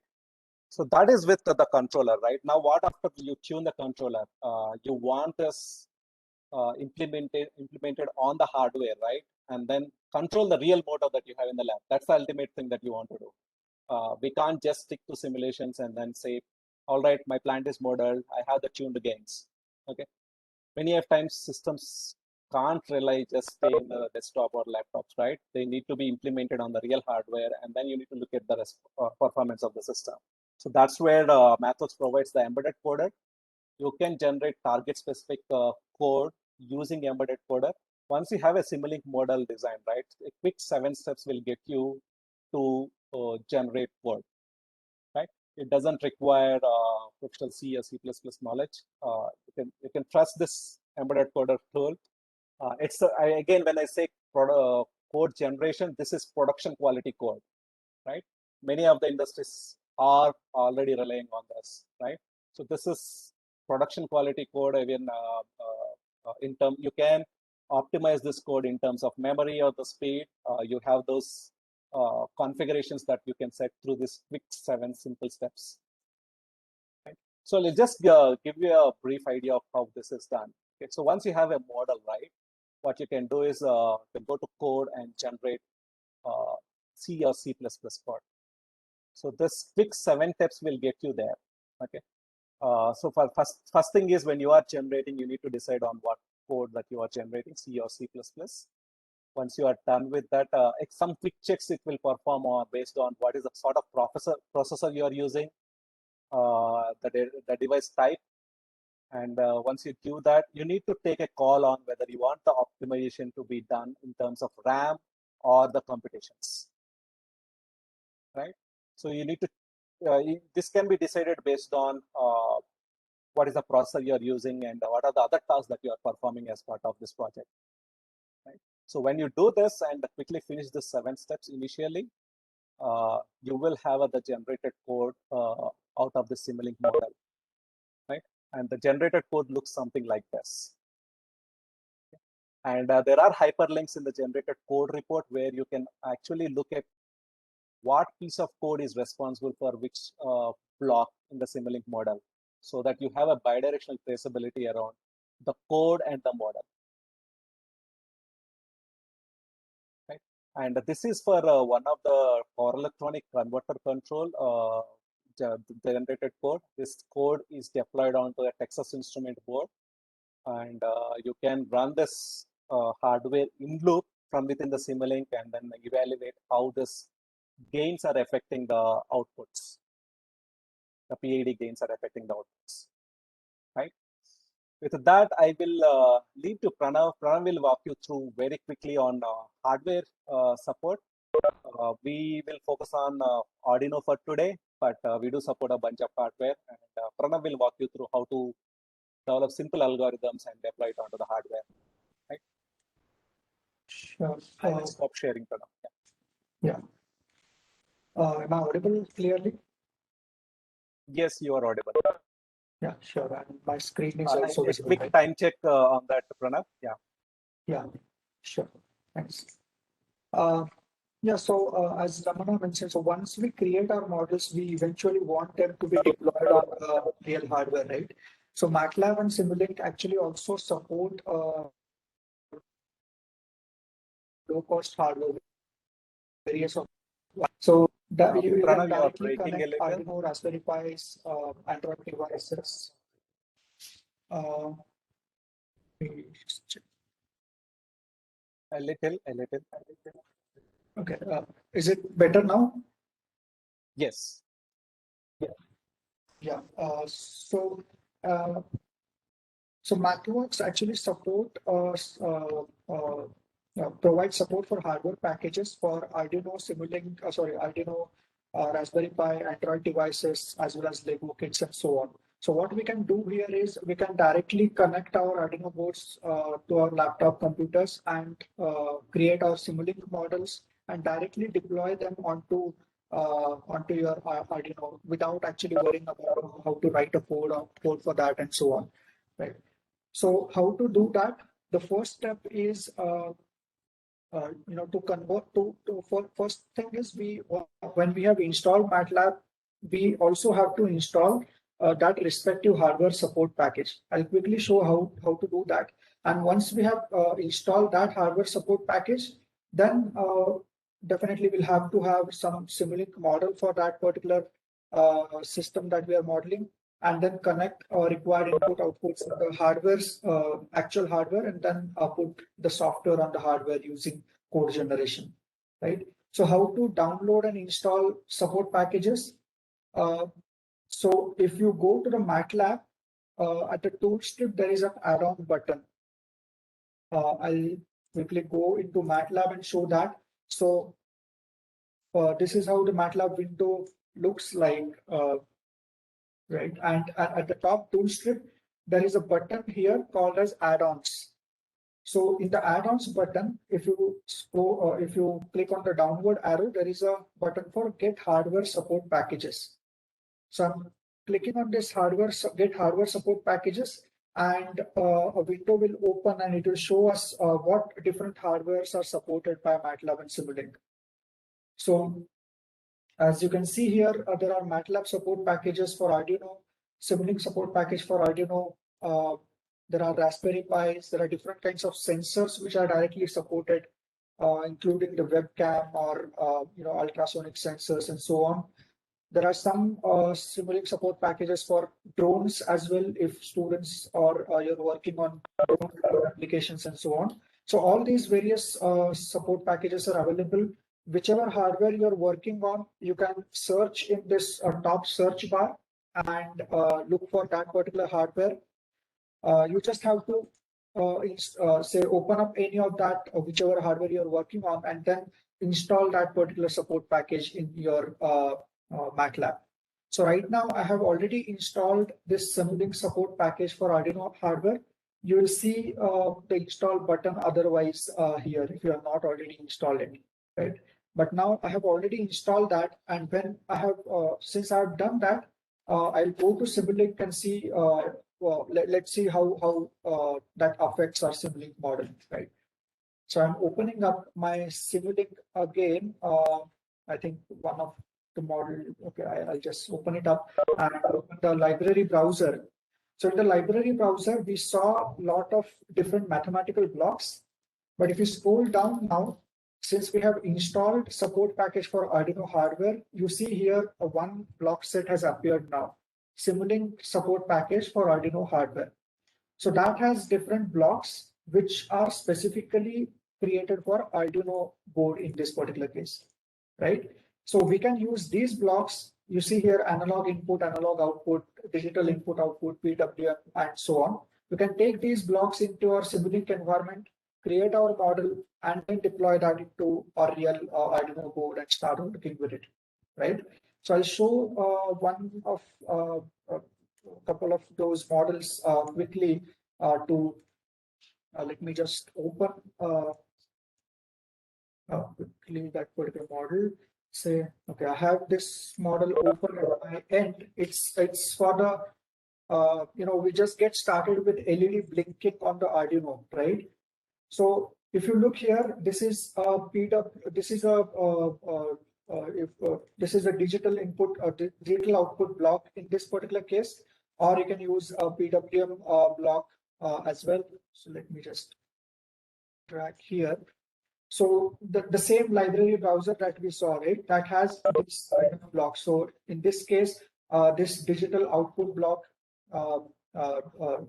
digital input block or output block that you can use in that particular case to provide a signal here.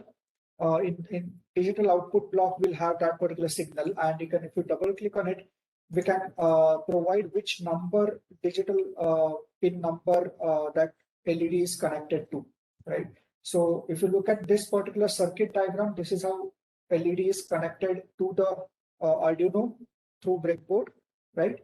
So one end of the LED is connected to pin number 9, right? That is a digital output pin number 9. So we have to provide that pin number over here in which you're connecting that particular digital output pin for that LED, right? And this is actually the pulse generator. This is how we are providing the signal to our LED now. So what we want is we want to have a square wave which is going into the LED with a period 2, which has an amplitude of 1 and a pulse width of 50%. What that means is 50% of the time LED will be on and 50% of the time LED will be off, and so on, right? So now we have Simulink model which is generated. Now we want to connect it with our real hardware. So once you have installed hardware support package, we get these blocks, but what we also have to do is go into this modeling tab, look for this model settings, and open up. So here you'll see multiple options. There is one option for hardware implementation. So you have to select that hardware implementation. At the hardware board, you'll find a lot of different boards which are there. So you have to select which one we are working on. So right now we are working on Arduino Uno, for example. I have Arduino Uno with me. I'm using that. So that board you have to select from here. Then you have to go for hardware board settings, and we'll have to select the COM port wherein we have connected our Arduino board. So right now I have connected my Arduino board with COM port 4. That can automatically as well selected, but it's better to put the manual number here. I have connected my Arduino to COM port number 4. So I have entered that and just click OK. So these two settings we have to do prior to actually deploying our code onto Arduino board. We have to select the Arduino board, hardware board, and also provide the host board connection port over there, right? Now, once it is done, then the system is ready to deploy. Right? Just go on to the hardware tab. Now there are two options here. One option is on monitor and tune, and another option is for build, deploy, and start. So in monitor and tune, what we do is we keep Arduino always connected with Simulink and run this so that if we want to make any changes and again see how our system performs and so on, we can do that using when we press this monitor and tune button, we'll be doing that simultaneously. But once you're confirmed, like now this is the correct model and you want to deploy it on finally, then we go into this build and deploy button. Just click on that and your model will be deployed onto the hardware. And then you'll be able to use Arduino without even actually connecting with the Simulink henceforth, right? So I will use this monitor and tune button for now, and I'll also just open my camera so that I'll be able to show how that looks like. Just give me a minute.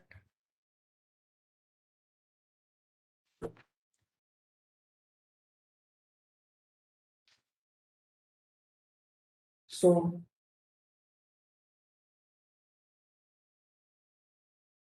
at the hard in the real hardware, if you look at this is the hardware that we have. I have this Arduino board. We have this LED placed here, register, and the two connections are made into the Arduino board. The same circuit diagram that we saw right now, right? Now what I'm doing is just going into the Simulink again, and we'll just click on the monitor and tune button. Right. So if you see at the bottom here, it is now preparing the model, building. It will generate a code, and it will deploy that into the hard or Arduino. Let us wait for it.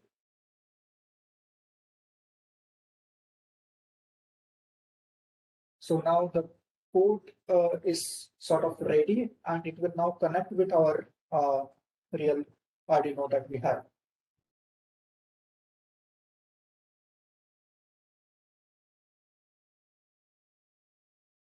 Right. So now you see it's connecting to Arduino Uno now, and once it is done, it will start running our model. And now you can see here the LED starts blinking the way we have defined. Right. So how have we defined it? I'll quickly do that again. So what we have done is we have defined this particular frequency of LED blinking. So we can change that. We can change the period or so. If I make it 1, for example, I can again just go there and start, rebuild the model.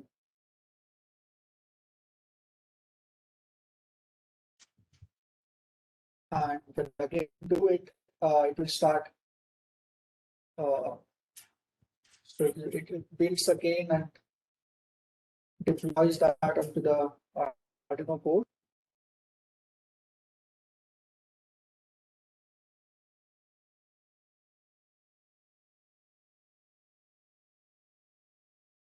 Now it's connecting to Arduino Uno.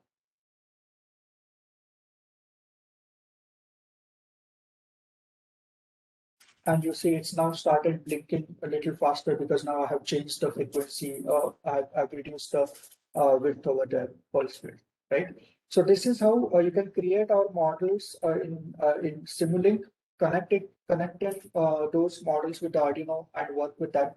We can make it a little bit, I mean, just to show, maybe we can also connect our potentiometers like this. So we have a potentiometer connected with the Arduino.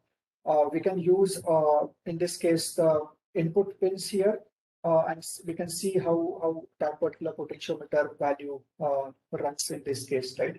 What I will do is I'll show another quick demo, the last one maybe.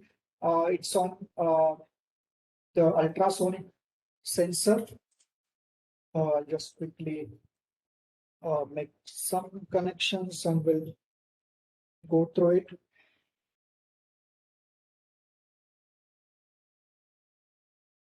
So here, what we are doing here is I'll just go through that slide quickly. So what we are doing here is this is how the ultrasonic sensor is being connected. What we want to do is using ultrasonic sensor, it will detect if there is any kind of object placed in front of that ultrasonic sensor, right? And once it detects that, we want to provide some kind of alarm to the user, right? This is what we are trying to built using our Simulink model, right? So if you look at the model, I'll go back to our Simulink model. This is how it is. This particular sensor block, ultrasonic sensor block, is now available in, once you have installed the Simulink support package, it is available in your library browser. In particularly the sensor regions here. In sensors, you'll find various sensors here. I am using ultrasonic sensor as for now because that is what I have with me right now, right? And for the purpose of this demonstration. So what we are doing is this ultrasonic sensor, if you have made the correct connections in your real hardware, what will happen is it will read some distance over here using say display. We can read how much distance it has. At how much distance our object is placed with that ultrasonic sensor. And now what we want to do is we want to build some logic here such that if that particular distance is less than another constant value, my LED should glow up. That is how our demo is all about, right? So we are measuring some distance from the ultrasonic sensor, comparing it with another constant value, and if it is less than that, some alarm should go up. This is how it is built. So again, the same things you'll have to sort of go to the model settings and check if everything is correct. So Arduino Uno is there, and the COM port is also correct. So now our model is ready to deploy again. I'll again just click on the monitor and tune button. You see here it's now compiling, building, and we'll see how that starts working. But when it connects with the Arduino board, we'll see whether our model works or not.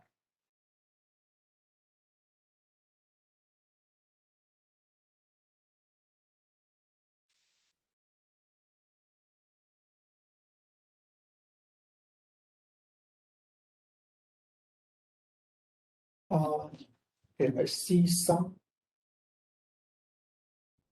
connection issue here. Let me just fix that.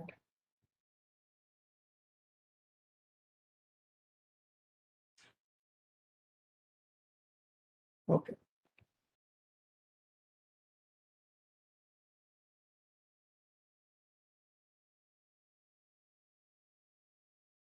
I'm just changing my connections on my real hardware.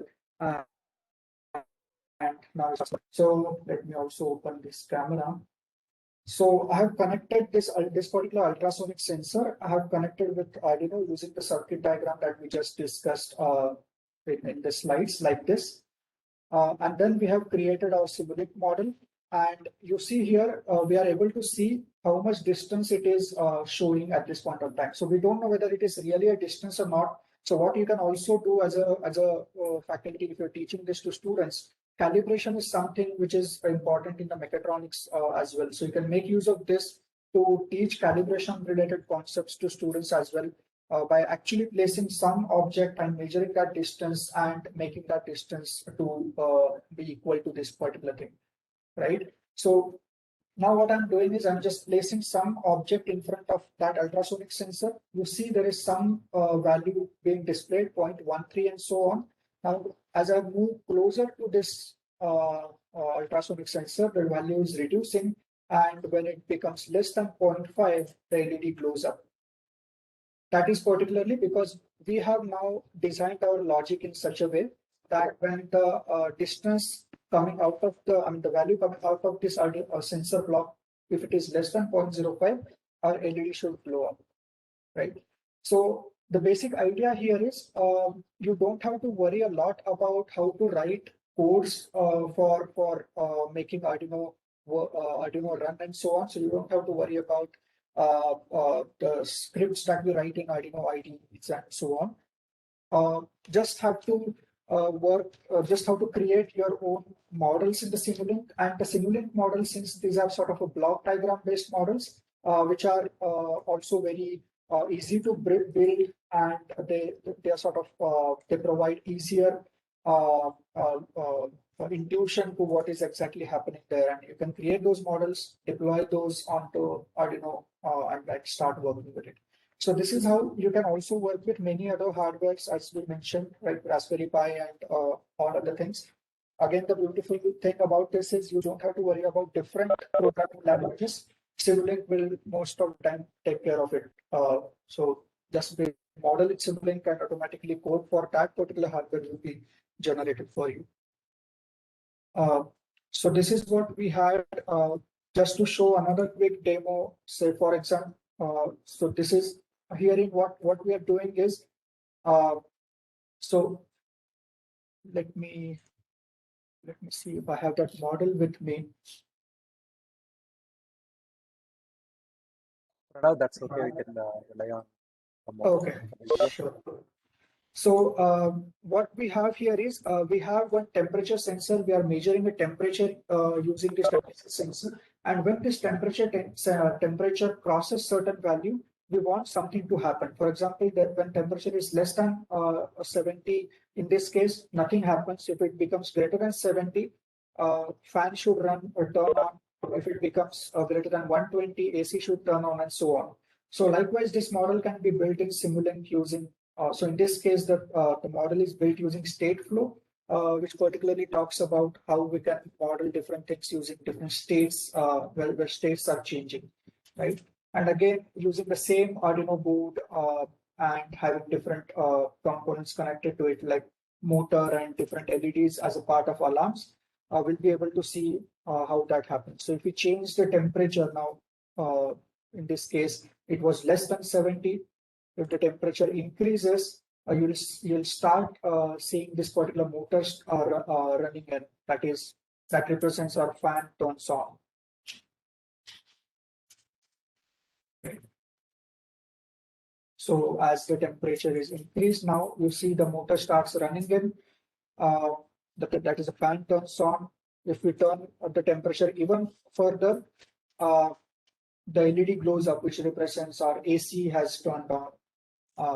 And if we turn temperature even further more, then we see the alarm also starts blinking in.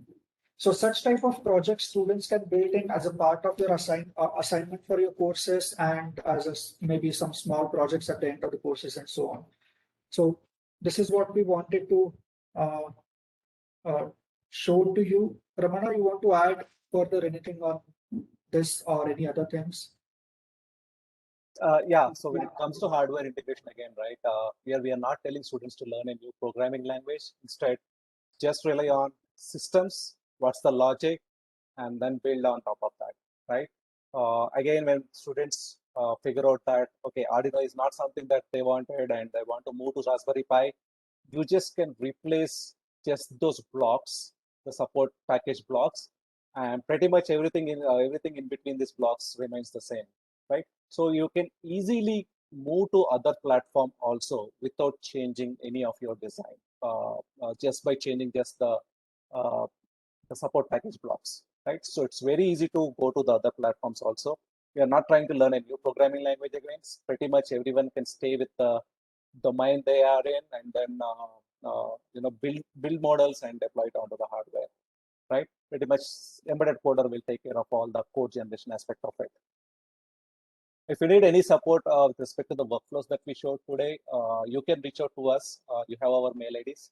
So please drop us a mail, and with respect to the challenge you have or the problem statement you have, we'll be more than happy to help you all. So as the next step, we want your feedback.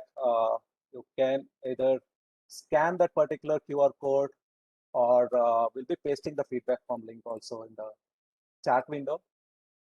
This feedback is very important for us so that we know what is working with the online engagements, and what is the content that is resonating well, what is the content that might need some changes, right? Please drop your feedback. It just takes less than a minute of your time. And the mail ID that you provide in this feedback form, we will use that to send you all the material that we discussed today, be it the demos, the slide deck, and other resources. You will be getting a mail from us post this session. So please be a little bit careful when you are providing the email ID in the feedback form. Make sure it is correct. So that's all from our end, and we are open for questions. Please let us know if you have any. So thank you, Ramana and Pranab, for giving a nice demo for the MATLAB, and you have also covered the Arduino interfacing of the hardware in-loop connection also. And in this particular pandemic, it is going to be very challenging to have the hands-on practice on thing, but you have given you the, I think you have provided that online learning course. The people, the students are, you can able to learn by yourself as they are providing a lot of online courses are there. You can able to get your own certificate at the same time. You can able to learn the new things also, and it is a good thing that he is going to share all the material whatever he has done today demo, and it is going to be a startup for in your college or what we're going to have. You can able to start your lab on this particular thing, and you can able to give a small project to your students so that it can be useful for you in this particular lockdown time. They can able to make their simulation and they can able to do that one. Okay, so thank you once again for Ramana and Pranav, so for this particular interaction. So with this we will conclude this meeting for today. Okay, so Thank you, Professor. Thank you for the opportunity. Yeah, thank you then. Bye. Bye, take care.